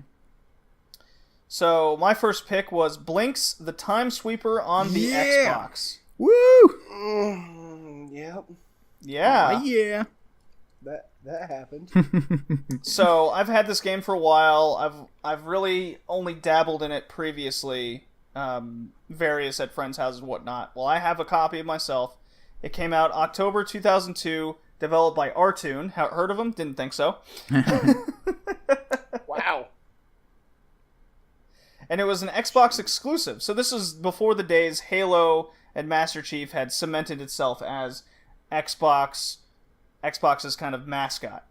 And Blinx was at the forefront to be one of these things. Yep.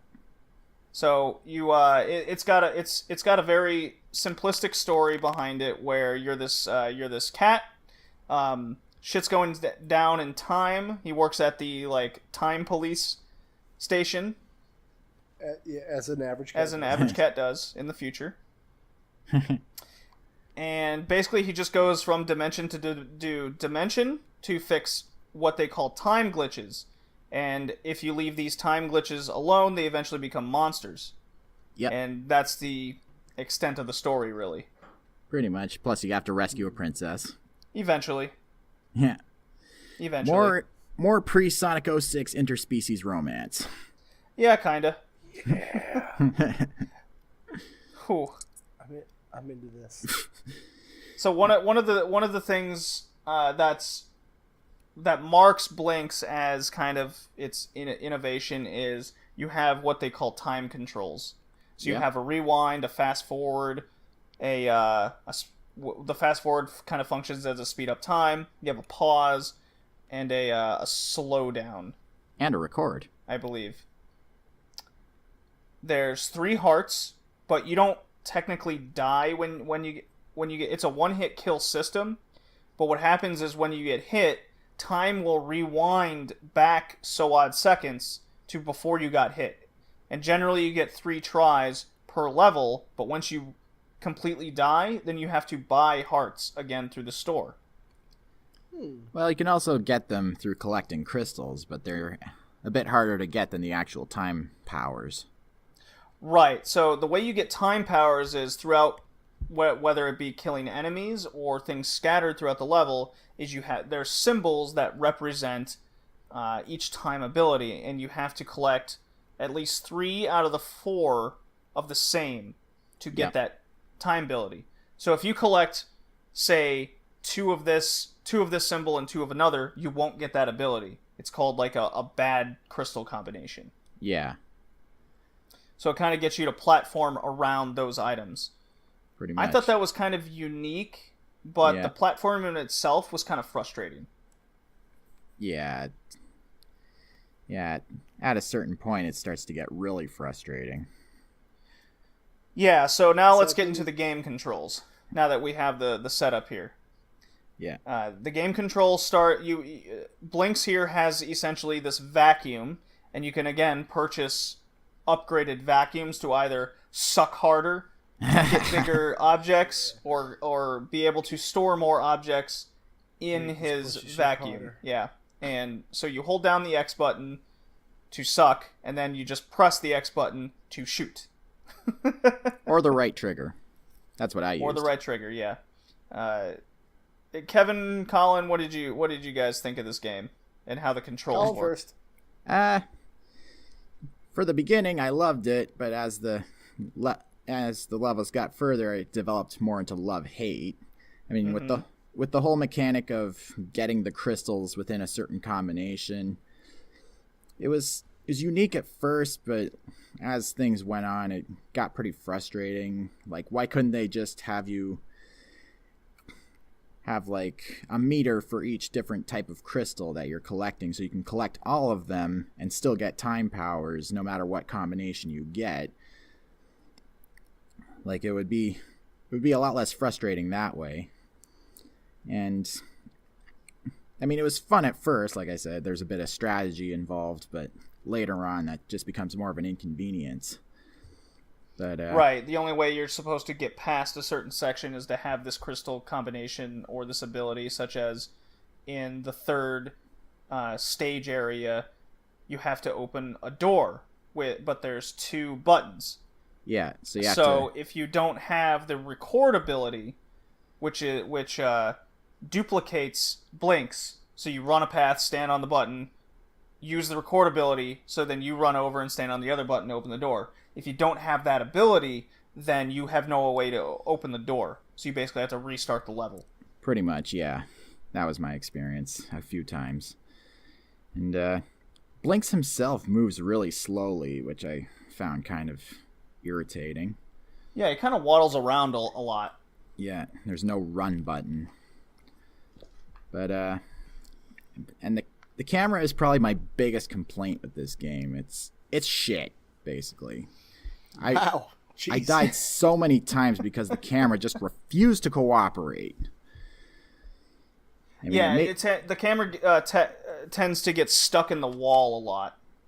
Yeah. Like it's a physical camera. Yeah, plus, exactly. I mean, the game looks like it's like a 360 type of game, but the camera is still very much in that realm of late 90s, mid to late 90s problems, where it's getting stuck in corners, or Blinks himself gets stuck in a corner, so then the camera's in the wall. Yeah, it was a pain in the ass. And not to mention that the controls themselves you can't change. Yeah, which was a big pain in the butt. Mm-hmm. Yeah, that was immediate. I turn on the game, get into the first level, and I go, oh, the camera's inverted. Okay, I want to change that. Pause. My only option is to quit the game or quit the level. Yeah, like, yeah. What? Okay. I would love to quit the game. So I go quit the game. Okay, there's the option. It's only on the main menu. I go to options. Okay, audio, what have you. Oh, control scheme. Type A or Type B. Doesn't tell you what Type A or Type B is. It just, you gotta choose.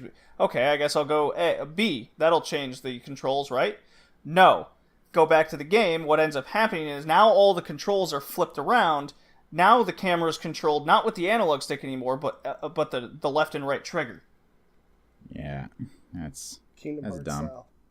Exactly. That's exactly what I thought it was. I was like, this is just like Spyro and King of Hearts. Shit. Okay. Well, not doing that. I guess I'll fiddle with. I'll get used to the inverted controls, but that hardly helps when the camera gets stuck all the time. So that was the most frustrating part of the game for sure. Yeah. The other issue I had was this semi-auto lock-on button when you fire to hit enemies. Yeah, Blinks' aim was my other big complaint with this game. It would just do its own thing at random times, and that just really got annoying when I'm low on stuff to fire out of the sweeper, and then all of a sudden I get hit by an enemy at the exact wrong time. I mean, the moment I raged the most with the bad aim was in the Forgotten City level, where you're trying to set off chain explosions of bombs, and the whole aiming system makes that like pulling teeth. How is that possible? How is it possible to make bomb chain explosions like pulling teeth? That's one of the easiest things in any video game. There's so many like the game has charm and a lot of potential. There's no doubt. I can totally see why, like, if you're a young kid, you have an Xbox, you got Blinks, like, this is your mascot essentially. This is what you are associating Xbox with. You're gonna play the shit out of this game. Yep. Speak for yourself. Man. However, all of my complaints aside. Let's hear what Kevin has to say about the game. Wait. I want to talk my positives, though. I've shat on it so much, but I want to let people know why I actually like it. Okay. For one thing, it looks really good. Visuals still stand out in my mind. They've aged really well, in my opinion. Oh, yes. Like I said, it's almost like a 360 type of game in how it looks. Yeah, I mean, Hourglass Caves is probably the most beautiful level thus far. And another thing I loved is the soundtrack. it's actually one of my all-time favorite soundtracks. Right up there with Command & Conquer Red Alert, Doom 2016, Ghost Trick, To the Moon, Stardew Valley, and a whole lot of others. But I still listen to it even to this day. Times Square and Forge of Hours are probably my favorite tracks. And this game actually was kind of part of my childhood because a friend of mine liked to invite me to his place on Sundays to play games, and we'd always go to Blockbuster and rent something, and Blinks was one of our choices. We just found it really addicting. Oftentimes I never found it so frustrating that I was like, I didn't really rage quit as much as, oh, I did this wrong instead of that, so I got to do this instead. That was basically my attitude for a lot of the first few levels. But with the later levels I never got to as a kid, that was less and less, I admit. But Kevin, how about yourself? I wanted an Xbox for this game back in the day. Like, I was somehow entranced by the thought of I could stop time and then I can attack enemies at any time. This is super cool. I never got that Xbox as a child, and I'm kind of happy that happened. This game's average. Yes. I wouldn't pay more than $10 for it. I got it in a lot for $20 with a bunch of other things. Yeah, I paid $4 for it myself. Oh yeah. Yeah, I kind of want the second one just because it looks real fucking weird. But other than that, I'm like, it's okay. You guys pretty much nailed everything I would have said about it, so I don't know what else I can add to that conversation necessarily. But it's definitely a game that exists. That's the best I got for it. I'm sorry, Blanks, you suck. Yeah, it's a real shame, and a lot of people that listen to the podcast were kind of excited when I put out on Twitter and in the Discord group that we're going to be talking about this game, because a lot of people have heavy nostalgia for it. But then they one person in particular goes, I don't know if I want to listen to you guys talk about this because he has so much nostalgia for it. Oh yeah. I go, well, I mean, if it's a bad game, it's a bad game. Yeah. Some things are better left into your memory. Luckily, it's not the worst game we've ever played on this podcast. That's for sure. Yeah. That definitely goes for anything. Absolutely. Take that back. I'm sorry. I'm American. It's my right. Alrighty. Kevin, your first pick. Mm-hmm. Which first pick? I don't know. Pick one of them. Plock. Oh, yeah. My favorite little communist executioner. Oh, jeez. Come on, he does look like one. He's red and yellow. He's got an executioner hood. So this is a little platformer. You know all the developers and things off the top of your head. I know it was made by Plock. And I think it was Trade West, actually. Software Creations. Fucking Plock, right, guy. It's kind of like a prototype to Rayman where it's a 2D platformer. I can't think of the word. Yeah. And he uses his extremities to throw at enemies and kind of get through these weird little levels that last from anywhere from 10 seconds sometimes to minutes and really long stages. Yeah. It was really weird. One note to this is it's by the same company that made Bionic Commando, so you'll notice a lot of the similar mechanics carry over into this game. Huh, neat. Did not know that, actually. Yeah. The publisher was Trade West. In North America. That's the only one that matters, am I right? You good old US. Anyway. But, it's a good little 2D platform. You can jump, attack, and then you do this, buzzsaw jump, which I didn't really find useful other than for getting slightly higher, but, you know, somebody out there likes it. Very Sonic-y. Yeah, except that it doesn't damage anyone. You need to do the buzzsaw jump for quite a few parts in at least most levels at the beginning of the game, because there's long cliff-like jumps to make. A lot of leaps of faith, too, in this game. Yeah. Mm-hmm. Which I don't know, I didn't mind it in this game. Something about the aesthetic of this game, I kind of want it to be, remastered, because I feel like it would actually look good. Yeah, it kind of reminds me of some old DOS platformers I used to play as a kid, like Math Rescue. Yeah, it's got that European, graphic look to it. Yeah, absolutely. That was my thought. I like it. Well, it's the art style is in very much the same realm as, say, Yoshi's Story. Oh yeah. Where everything has a black outline and kind of this this pastel like color palette. Cartoon. Wait, you mean Yoshi's Island? It's a cartoon. Of course it is. But I don't know. It's also difficult as shit. I don't think I've ever gotten very far in this game. Yeah, I got as far as level 2 myself. Like the first couple levels are pretty easy, but like the first boss up between those two giant mouth mutant things. Oh yeah. That's pretty much where I as far as I got. Yeah. The game's not easy. It doesn't have a continue system at all. You get your limited amount of lives, and then you're done.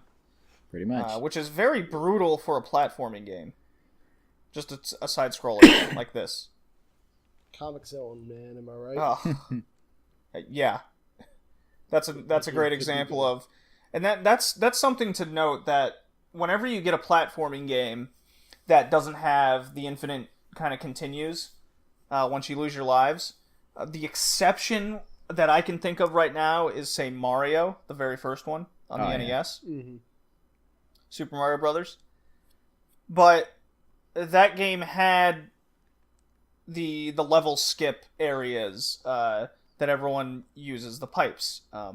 What does Plock have? Well, Plock has, I guess, the 10-second levels that you can just get done easily and move on. Which, yeah, but you still have to do, like, hope you survive it, because, again, those leaps of faith, you throw all your limbs and you can't attack anymore.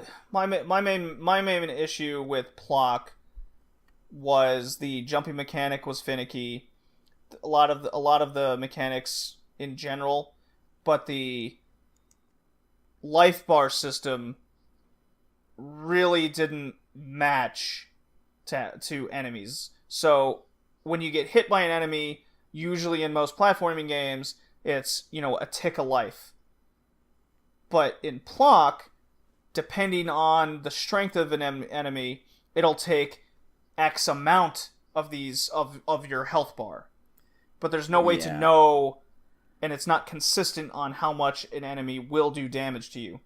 Yeah, and it's usually a substantial portion. Right, and that's what makes the game even harder, is you could get hit 1, 2, 3 times in a row because the hit detection doesn't make you, or the hit flash doesn't register you getting hit. You can definitely see this when Plock himself throws his legs and arms at an enemy and they just disappear. Mm-hmm. Yeah, it's kind of the odds are definitely stacked against you in Plock, I would say. I think if this came out 2 or 3 years prior, then I think it would have been much better received, because it felt to me something like a PC Engine early Genesis game, not a later end Super Nintendo title. Yeah, I get what later you mean. end. What year did this come out? What year was this? It was 93, and I believe the Super Nintendo came out in 91 or 2. 1. Oh, yeah. 91. That's not later. They were still trying to It was in the middle. It was in the middle of the console. The Genesis. They were trying to figure out how to get people to stop renting games. Well, the Genesis was already out for like 4 years. The PC Engine a few. That it felt like a console release during that era, not almost 5 years later. Oh yeah. It's a good game. I have nostalgia. Stop making fun of my child. I like the power ups. They were pretty cool. Yeah, I was gonna say the power ups were wild. I was like, what is this? Yeah. That's where the game got pretty fun, because you got like flamethrowers, you got like a rocket launcher. Wasn't there like a shotgun or something? I vaguely remember. Yep. Big blunderbuss. Yeah, like Bloodborne style. Yeah. And you could also. Did you? Oh, sorry, Colin. You could also turn into a saw blade and mow down enemies for a short span of time. And you could also get a boxing power where your punches just fire out into the distance rather than your limbs coming back to you, and you had infinite ammo for that. Yeah, that's where the game was definitely at its strong point. For sure. But you have to work for those things. Yeah. Maybe if it was a little easier to get those power ups, the game could have. There needed to be a lot more refinement to make this a great platformer. Much in the same realm as Blinks during its time. Yeah, I agree. I think the enemies I found the most annoying were the heads that were disguised as signs that popped out of the ground and spat coconuts at you. And I just realized how weird that sounds saying it out loud. The Easter Island heads, yeah. Yeah. Get wrecked. What did you guys think of the vehicle levels? I don't think I got quite that far. Yeah, I didn't get to one because I'm bad at this. So there are certain levels where you can get on a jetpack or a helicopter or a motorbike or what have you. These levels reminded me of what Earthworm Jim had with the rocket level going through the wormhole. Oh yeah, those were fun. However, instead of kind of what Earthworm Jim did, it was kind of in that forward perspective going through a 3D space, while Plock it sticks with its 2D side-scrolling, but the vehicles just go. You have no control over them. Oh, yeah. It's just a shit show. It's like the rockets... I remember being in the helicopter, I'm just bouncing off the ceiling and floor over and over again going through. I felt like I was a bouncy ball going through there. Well, I have no control over this, and now I'm getting hit. I can't do anything. What's the point of this? The motorcycle, you're just going, and you even fall in the water, and it just keeps going. Oh, jeez. Motorcycles don't need to adhere to the laws of physics like I'm mortal. I'm a motorcycle. It's. I think it's a game that had a lot of potential, but it came out too late, and it needed a lot of that Nintendo polish, you could say. Yeah, I'd say so. I like this game. And that's fine. Hey, that's fine. I just don't think it was all that great. I mean, you don't... My nostalgia. You clearly don't like Blinks, and I love it, so... It was okay. We kind of got I don't know if I'd play it again. Kind of got average stars for our first two games. 3.5 or 2.5. 2.5 out of 5 to start. All right. Yeah. All right. Too much water. All right, Colin. What's the first game we're going to talk about for you? I am going to go with Strider for the Sega Genesis. Shing, shing, shing. Now this is a game I personally never played up to now, but I've been very curious about it because it seems to have a real presence within video gaming history. It sure does. Yeah, it originally came out in Japan, originally called Strider Hiryu, and started as an arcade game back in 1989. And then after that, it got popular and then got ported to a shit ton of platforms, including Commodore 64, DOS, Amiga, NES, Super NES, Genesis, and a whole crap ton of others I can't quite think of off the top of my head, just to name a few. Super Nintendo? I don't remember exactly, but Super it wouldn't surprise me. Nintendo was not listed. Oh, well, it wouldn't have surprised me if it did. Yeah, I was going to say, I want to play that version. That sounds cool. There was an NES version, though, that did come out. Yeah. That can go away. And from what my research tells me, the gameplay of it was a big influence on some big-name modern games like Devil May Cry, God of War, and Ninja Gaiden, which is pretty impressive. But from all of what I said, what kind of game is it?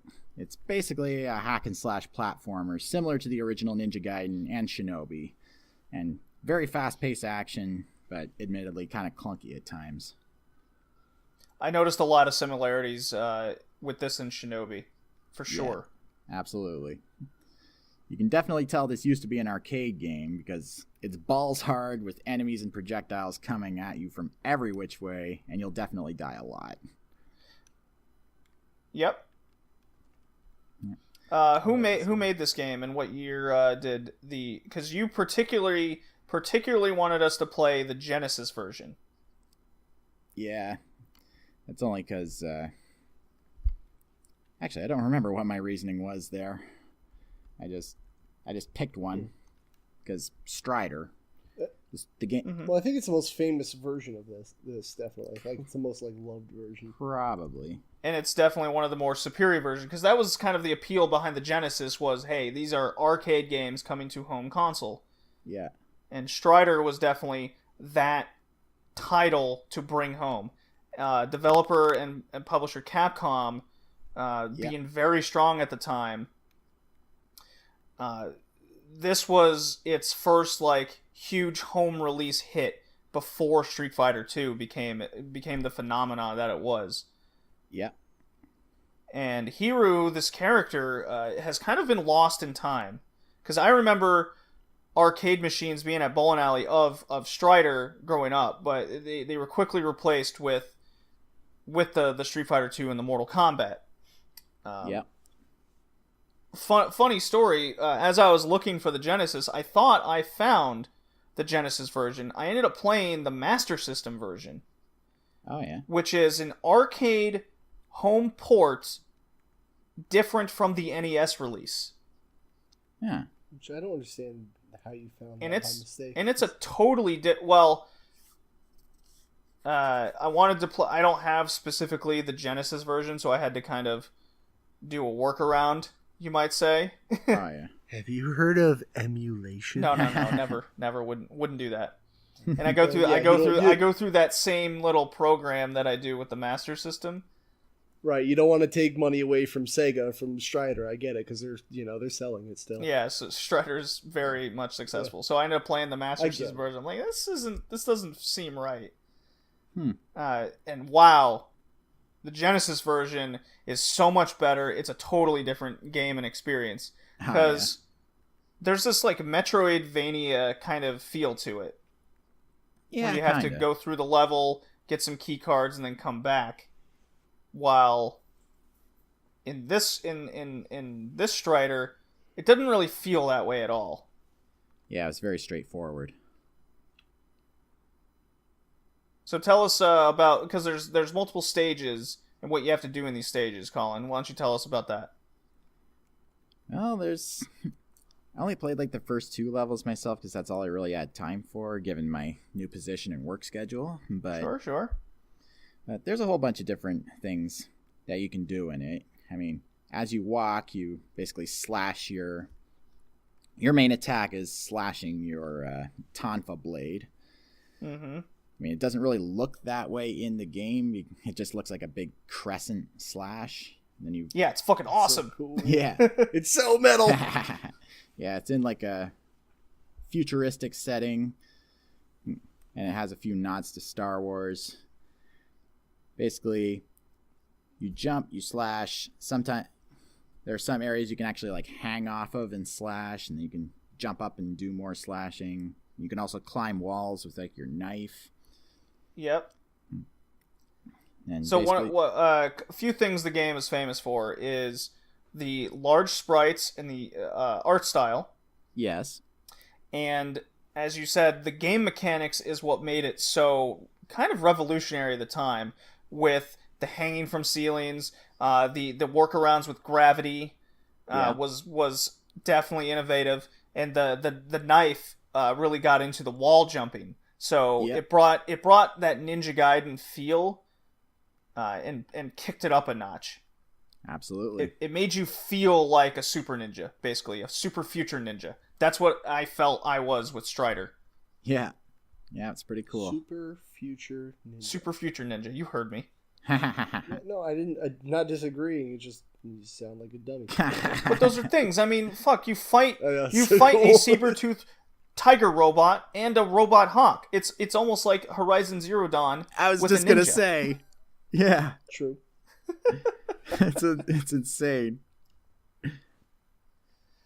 I mean, we are ignoring the best part about this game. Okay. Now, and I'm surprised none of you have mentioned yet. Shing, shing, shing, shing. That sound when you use your cool saber. Yeah. Oh, the sound effects are great. It's so satisfying to be like shing, shing. This is cool. Pretty cool. And then the bigger you make your beam as you get stronger, I'm like, yeah, this isn't compensating for anything. And literally every enemy explodes when you hit them. As all good enemies do. Yeah. This game is so metal. And then the fact that, like you said, you fight that tiger. If you see Strider in Marvel vs. Capcom 2, his ultimate is throwing a bunch of robot tigers at enemies, which is the most badass thing he could possibly do. For sure. I really, what hampers having an even better experience is, as you said, Colin, the game is balls hard. Yeah. You only have a 3-point health system. You can only take a few hits. Yeah. You can get health extensions over the level, just like, say, Shinobi, to extend it. But there's, of course, bottomless pits. You could run out of time on the levels, which actually happened to me a few times. Oh, yeah? I hate that. Once you run out of lives, it's game over, man. Try again. Being that there's only 5 stages, that was their way of extending the game. Pretty much. Just brutal. And of course you're against the evil Russians in like 2050 or what have you. It's pretty funny. Yeah. Plus the jumping was a little clunky to me. It was like you don't have any midair control when you jump.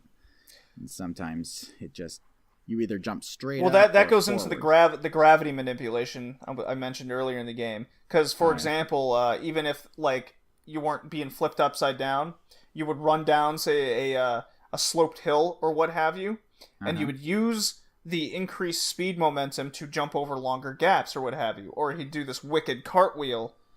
Yeah. And there is no midair changing, just like Shinobi. Yeah, like, for you've sure. committed to the jump. Absolutely. But pretty cool overall. And I've just looked this up. Strider is the youngest ever Super A ranked member of the Organization of High-Tech Ninja Agents. Jeez. Yeah. This game is metal. Oh man. Yeah. I want a Strider Shinobi crossover game. That's what I want. That would be cool. The joke is they're both the same person. Shut up.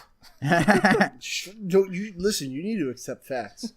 Well, okay. There was a kind of a reboot in 2014, and goddamn if they don't look like they're the same character. Oh yeah. Yeah, they are. Accept it.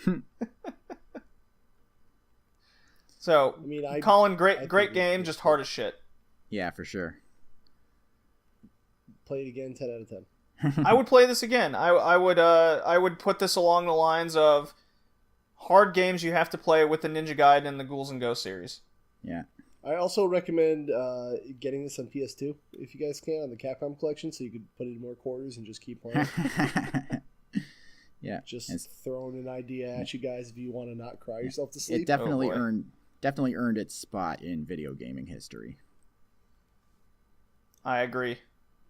I have really no compared to the first two, we finally got a winner here, I think. Yay! Woohoo! And all right. From a game I had never even played, so go me. Yeah, I've never played the original. I've only played the NES Strider previously. Oh yeah. I hadn't played the Genesis one, and this was a major improvement over what was released prior. Good to hear. So, to review this game, I would like to use the words of late great Daniel Bryan. Yes. Okay. Well, he's still alive. No, he's dead. Shush. He's the general manager of SmackDown. All right. Anyways, he's done wrestling. He's dead. Okay. My second pick is an interesting one. You guys ready? Ready. It's a Dreamcast title. It came out in 2000. It's called Super Magnetic Neo, which was actually recommended to me by a friend of mine named Rad. Oh yeah. Okay. That's not his real name. Oh, shut up. That's his Twitter name. My other good childhood friend, Super Gamer Retro 420. That's his birth name. Yes. Okay. Is that what you're going with? I'm just, my Twitter handle is my birth name. Okay. That's not my Twitter handle. Nobody follow me. Yeah. Yeah, so the guy is Rad Zero. You can find him on Twitter. He was the one that recommended me Super Magnetic Neo on the Dreamcast because I love platformers, and I got it. And one thing happened to me of note during the game. I got a few levels in, about 5, and then my Dreamcast refused to read the disc anymore. Oh no. The smart Dreamcast. So I hope it's not the game. I hope it's the laser just needs to be adjusted. How is that better? Because I can just open up the Dreamcast and fiddle with the laser a bit, and then I won't have to buy a new game. I thought you meant like the Dreamcast was shot. I'm like, well, that sounds shittier than buying No, because I could still play all my other Dreamcast games. Okay. Okay. I thought I was like, well, that sounds way worse. But from what I played, this is Japanese as fuck. Yeah. Yeah, it is. It's developed by Genki. Yeah. It means like overly happy in Japanese. Yeah. Energetic. It fits the Energetic, name. Yes. Yeah. Genki was really known for making racing games, such as the Tokyo Extreme Racer series. Oh yeah. That's what they did. I've heard of them. A pretty popular racing series in Japan at the very least. They made Moto GP games. Oh yeah. I believe they also developed Jade Cocoon on the PlayStation. Huh. They helped do that. Cool. So they do have some history with games. This is more or less their first little platforming experience. Kind of their only one, actually. Yeah. This game really harvested a lot of mechanics, camera-wise and 3D running and jumping, similar to Crash Bandicoot. Yeah, absolutely. That's what it reminded me of. Yeah, where you're going up a screen and doing various attacks. And what Neo, our character, is he has magnetic abilities. So you have a north pole and a south pole, blue and red, color coordinated. Yeah. And what the whole purpose is to jump, and you kill or suck in enemies using the opposite polar attack. Mm-hmm. So it really kind of messes with your mind when you have to, say, go on a tether and you need, say, the same pole or the opposite pole to either repel or attract accordingly. Yeah.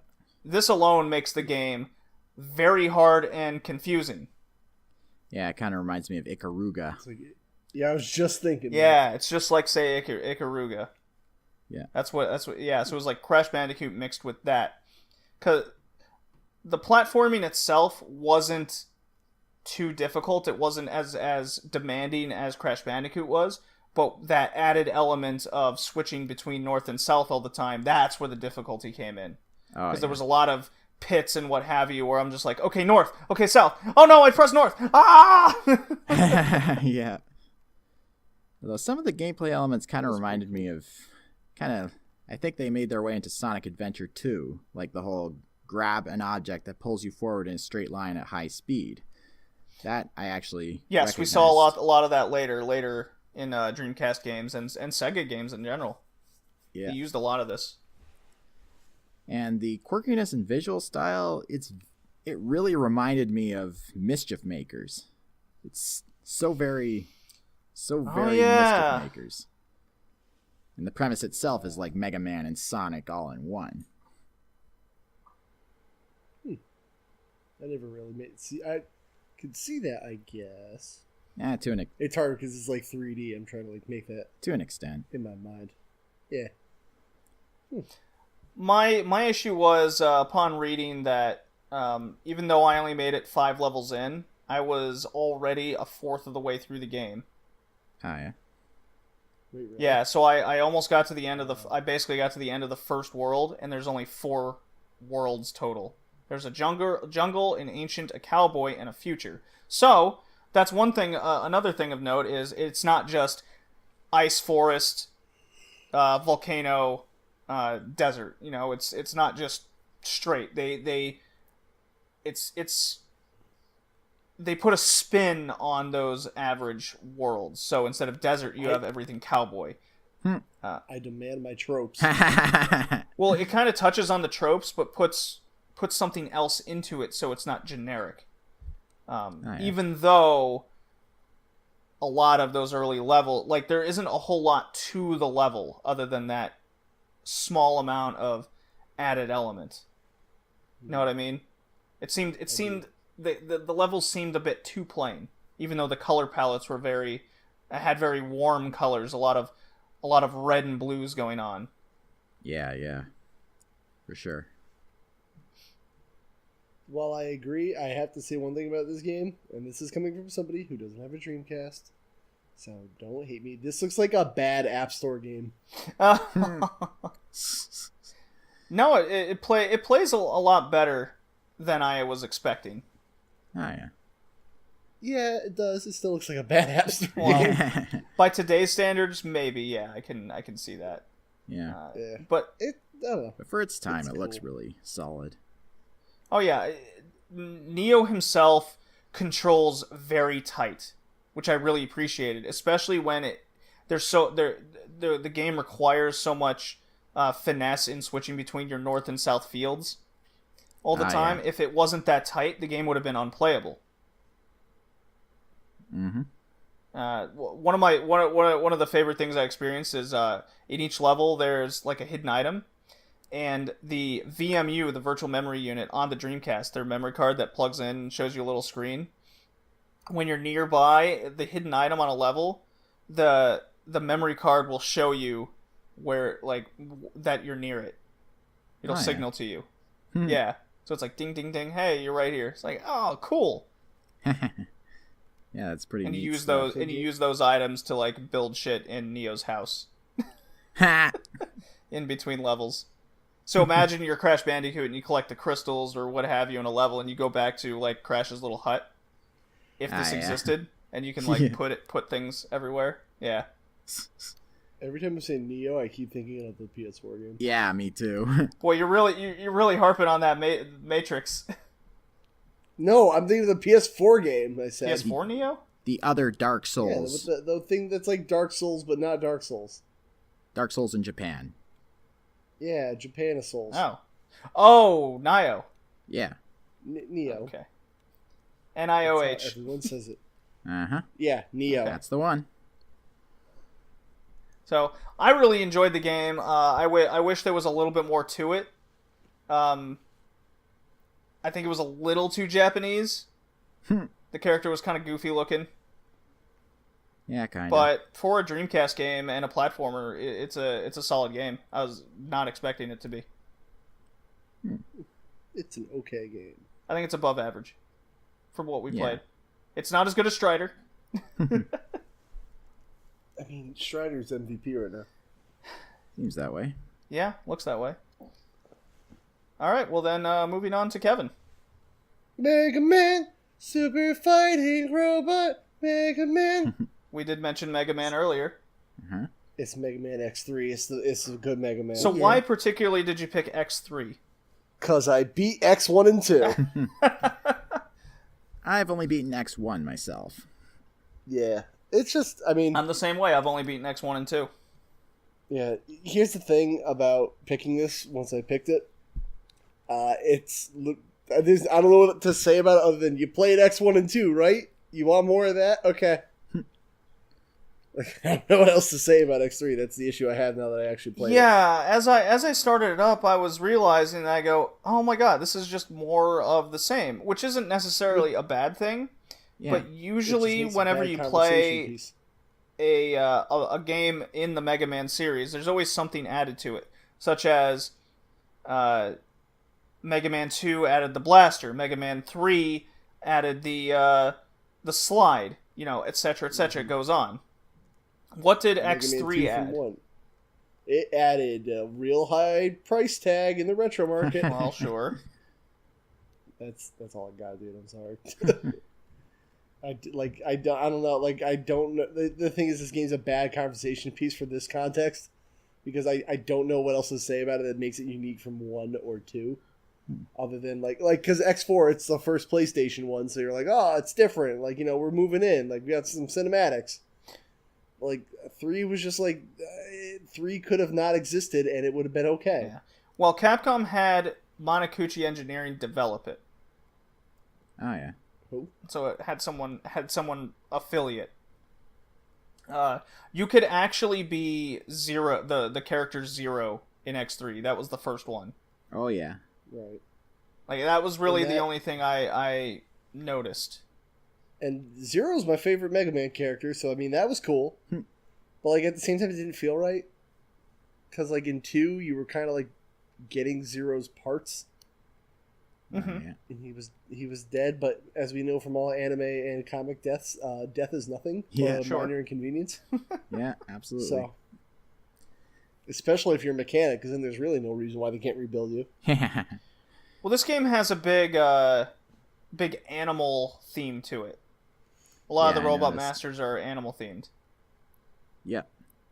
Got like a saber-toothed tiger, an elephant, a gorilla. You got a seahorse on a water type level. A buffalo in a snow level, I think. A lava level, a forest level, right? You got to. Pretty much. Yeah, I want my tropes. I said that. I should probably point out, I personally have never really been able to get into the Mega Man games. Get out. I mean, I see why people love them. I mean, they're very mechanically solid, but for me personally, I just found the jumping too heavy, and jumping up, not being able to shoot up and down kind of killed it for me, but all the same, I know it's a good series, and I can tell why people like it. It's just not my cup of tea personally. Yeah, I get that. No, it's a challenging game. You go through the 8 robot monsters. Well, I guess they are monsters in this one, technically. Yeah, in a way. You're a monster hunter, correct? Yeah, yeah, the original Monster Hunter. It's a Capcom game. Yeah. Mm-hmm. It is. You go through. I mean, the game came out in 1995, which is a lot earlier than you would think it did. By the way it looks and plays and feels, but that's the polish and solidity of Mega Man itself. X3 just continued where the X series left off in kind of reinventing Mega Man. Mega Man 1, X1 and 2.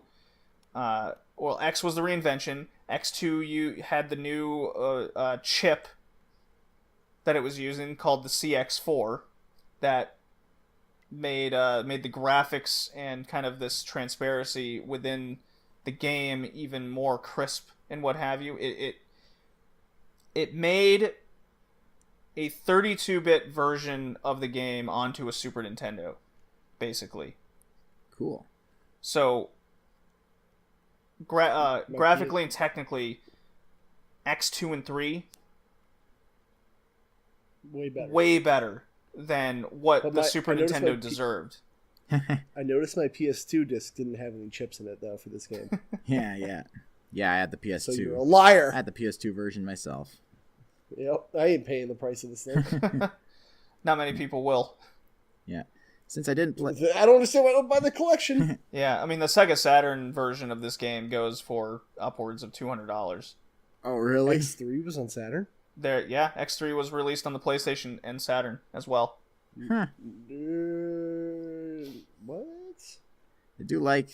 I don't know if X2 had it as well, but I like that with X3... There's actual hand-drawn animations for each robot and the intro sequence. And the early 2000s style really took me back. Stuff like Gundam Wing, Outlaw Star, Trigun, you name it. The only other retro game I can think of that had full hand-drawn animated sequences was Chrono Trigger. Oh yeah, it did. Yeah. It did. Aside from that, I got nothing. Now, correct me if I'm wrong, is this where we discover Maverick is Wily? I don't know. No, yeah, I don't think so. I don't think. Or is it still just Maverick is the bad guy? I mean, I'm gonna be honest with Mega Man games. I'm like, yep, bad guys, 8 robot masters, got it. Story, yeah. Yeah. Well, you never really care because it's always the same thing: defeat the 8 masters, then go to the evil guy's castle. Probably the next step is to defeat 2 of them in pairs over again. Then you have the gauntlet at the end of the game, and then followed by the impossible boss fight. Pretty much. Which you will do if you try and try and try. Mm-hmm. There's a lot there's a lot to replaying levels and collecting items and power-ups to extend the game, to unlock Zero, to unlock other abilities, utilizing your little dog friend in different ways to get to new areas. That hasn't changed. Yeah. Mega Man knows its formula. Pretty much. If it ain't broke, don't fix it. Yeah, exactly. Which is exactly why they fixed it with BattleNet. That game was good, right? I didn't play it. Was Battle Network good, actually? So no, got it. Right. So, Mega Man X3. Yeah, good game. Yeah, it's a game, all right. Good game, very expensive, though. Yeah. You could totally skip it if you wanted, though. Nobody would be mad at you. All right, Colin, your last pick. My last pick is Aladdin on the Sega Genesis. Another Genesis title. Look at you. Aladdin and the King of Thieves. Colin picks the 2 SNES titles, and you pick the 2 Genesis. Pretty much. And I go to the two guys in the 2000s. Yeah, I picked this one because as a kid, I originally played the PC/DOS version of it. And I had a lot of fun with it back then. I actually did manage to beat it.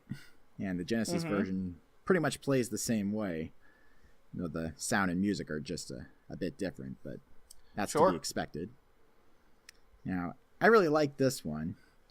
Everything about it is fairly solid. I mean, the character animations are very smooth. They look very close to the movie. And there's all kinds the sprites are fantastic in this game. Yeah, there's a lot of detail in them. Virgin Games USA, I believe, did the Genesis version. They developed it, and they did a great job. I believe they also did The Lion King on the Super Nintendo. Yep. Yeah, I read that somewhere too. I believe they did the Genesis one as well. Possibly. Could be wrong. Yeah.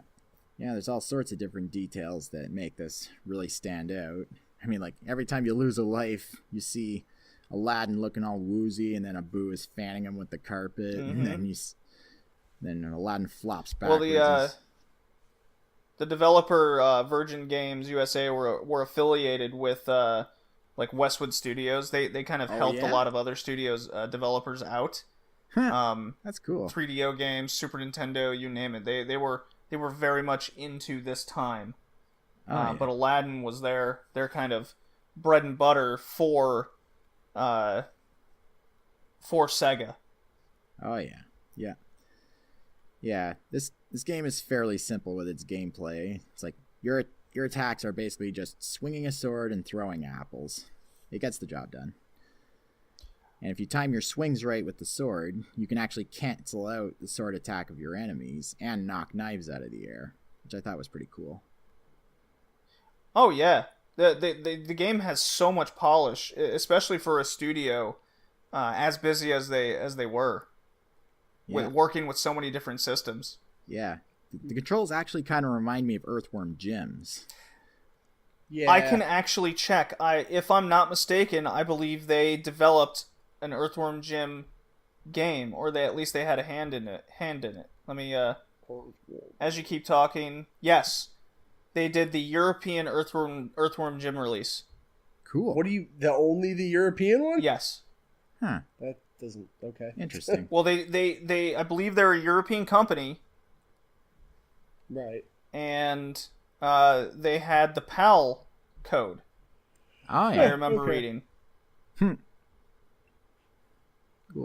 You know, it's not exactly about this version of the game, but I grew up playing the Game Boy version of this.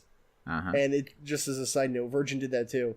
And it is impressive how similar it is to this version of the game. Oh yeah. Essentially, it's this game but in black and white. And as I was playing, I was like, I remember this way too well, but I don't remember playing it on Genesis. So if you got a spare minute, play the Game Boy version of this. It's almost exactly the same. Yeah.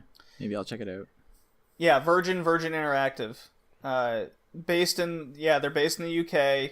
They have a studio, a small studio affiliate in California, so they can publish games in the United States and North America.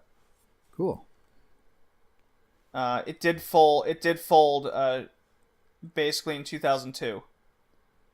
Oh yeah. Which is a real shame because they've made many games over the years, and as you said, Kevin, even something like a Game Boy release was very tight controls, good sprites on screen. Gameplay was just solid all around. Yeah, for sure. Although I noticed the platforming could be kind of finicky at times. Like in the Sultan's Dungeon, you're trying to get up some extending and retracting platforms. Mm-hmm. And I ended up raging a couple of times because I clearly landed on an extended platform, but he just goes right through it. So that is one note I would also like is they never seem to get down, and you saw this in Lion King. I experienced it in Earthworm Jim a few times.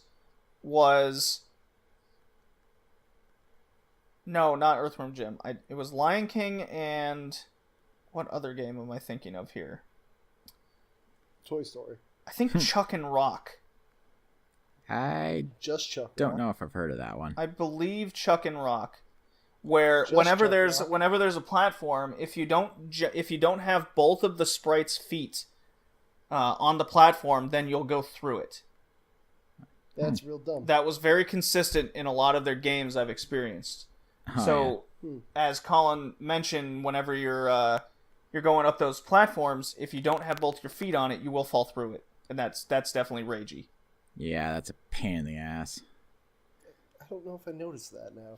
I have to go back and play it. Mm-hmm. Yeah, but that aside, it's definitely one of the better movie video games ever made. I mean, that's kind of a low bar, but it's worth noting.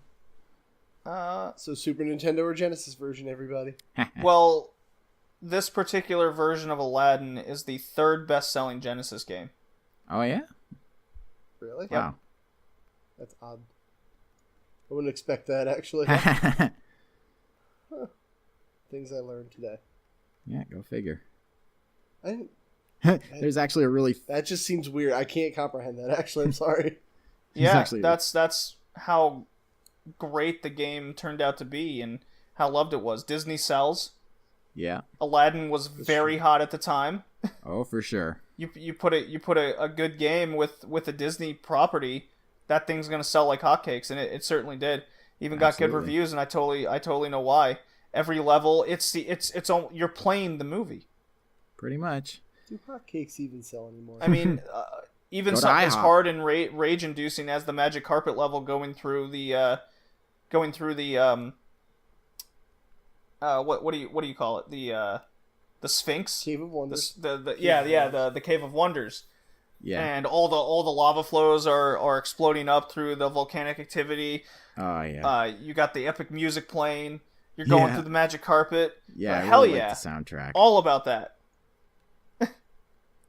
Yeah, it's a really good game. I really like how in the Sultan's Dungeon level, you can actually see Sebastian from The Little Mermaid shackled to the wall at one point. It's really funny. Oh yeah, you can. And some of the skeletons are wearing Mickey Mouse ears.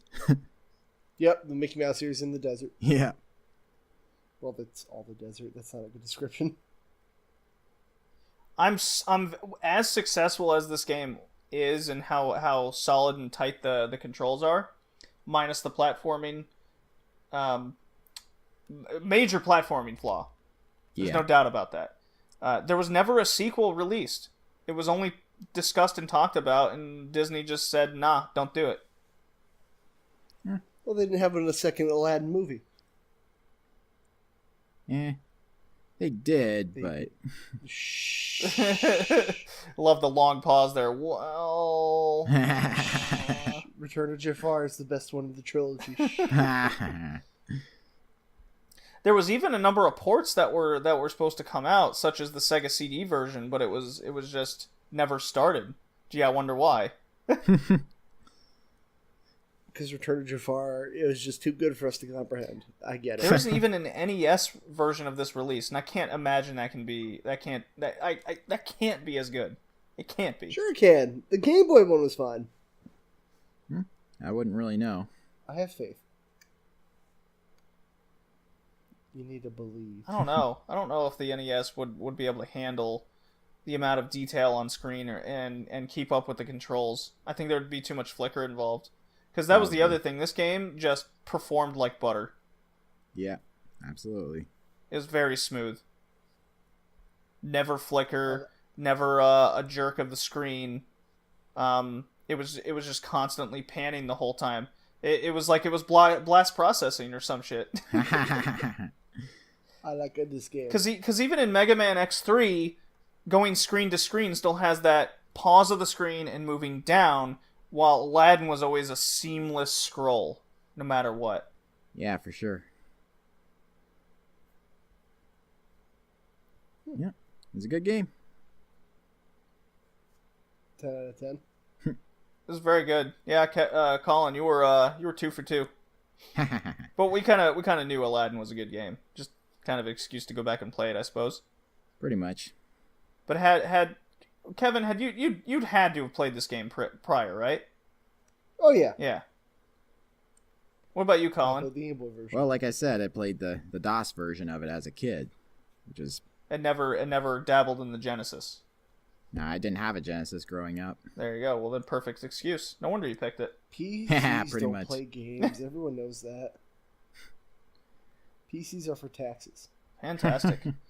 All right. I'll go through the games we played again, and then we can pick our favorite and least favorite.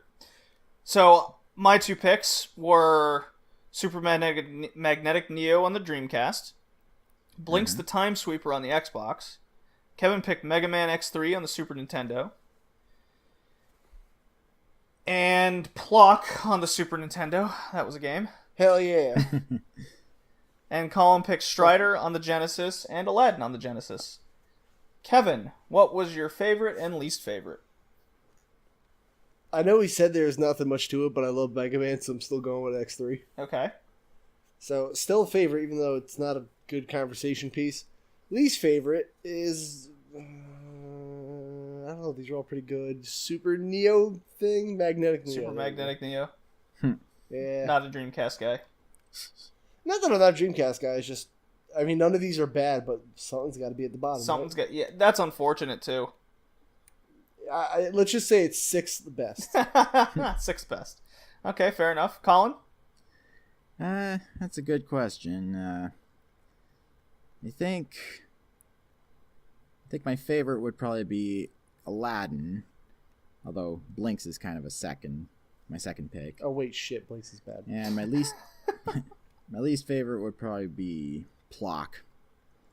Oh, just didn't really gel with me. Oh, you're just hurting on Kevin's feels there. Yeah. Sorry, man. Them's the breaks. Them's the breaks. Aw. I don't know what that means. My favorite would have to be Strider on the Genesis. The least favorite, I am with Colin on this, in Plock on the Super Nintendo. Y'all suck. Ate it! Flock is better than Blinks. I disagree. Shut yeah. I quit this podcast. Fine, Yeah, go. We can handle it ourselves. Just look at our previous episode. Ooh. We got some shit talk going now. Did you play Link's Awakening? Yeah, a while ago. It was pretty good. Did you put yourself through the Ooze or Shadowrun? No, I didn't play the Ooze because I thought that meant like I got this Ooze coming out, and I thought you guys were talking about some like problem you had, and you should go see a doctor. Oh man. Well, all right. This was a lot of fun. This was episode 17. We got something at least planned for the next episode. I won't reveal it quite yet because it's not set in stone. Okay. But thank you, everyone. Kevin, closing thoughts? Plock is better than Blinks. Colin, closing thoughts? This was fun. Good. Alrighty. We will see you guys in the next one. Ciao.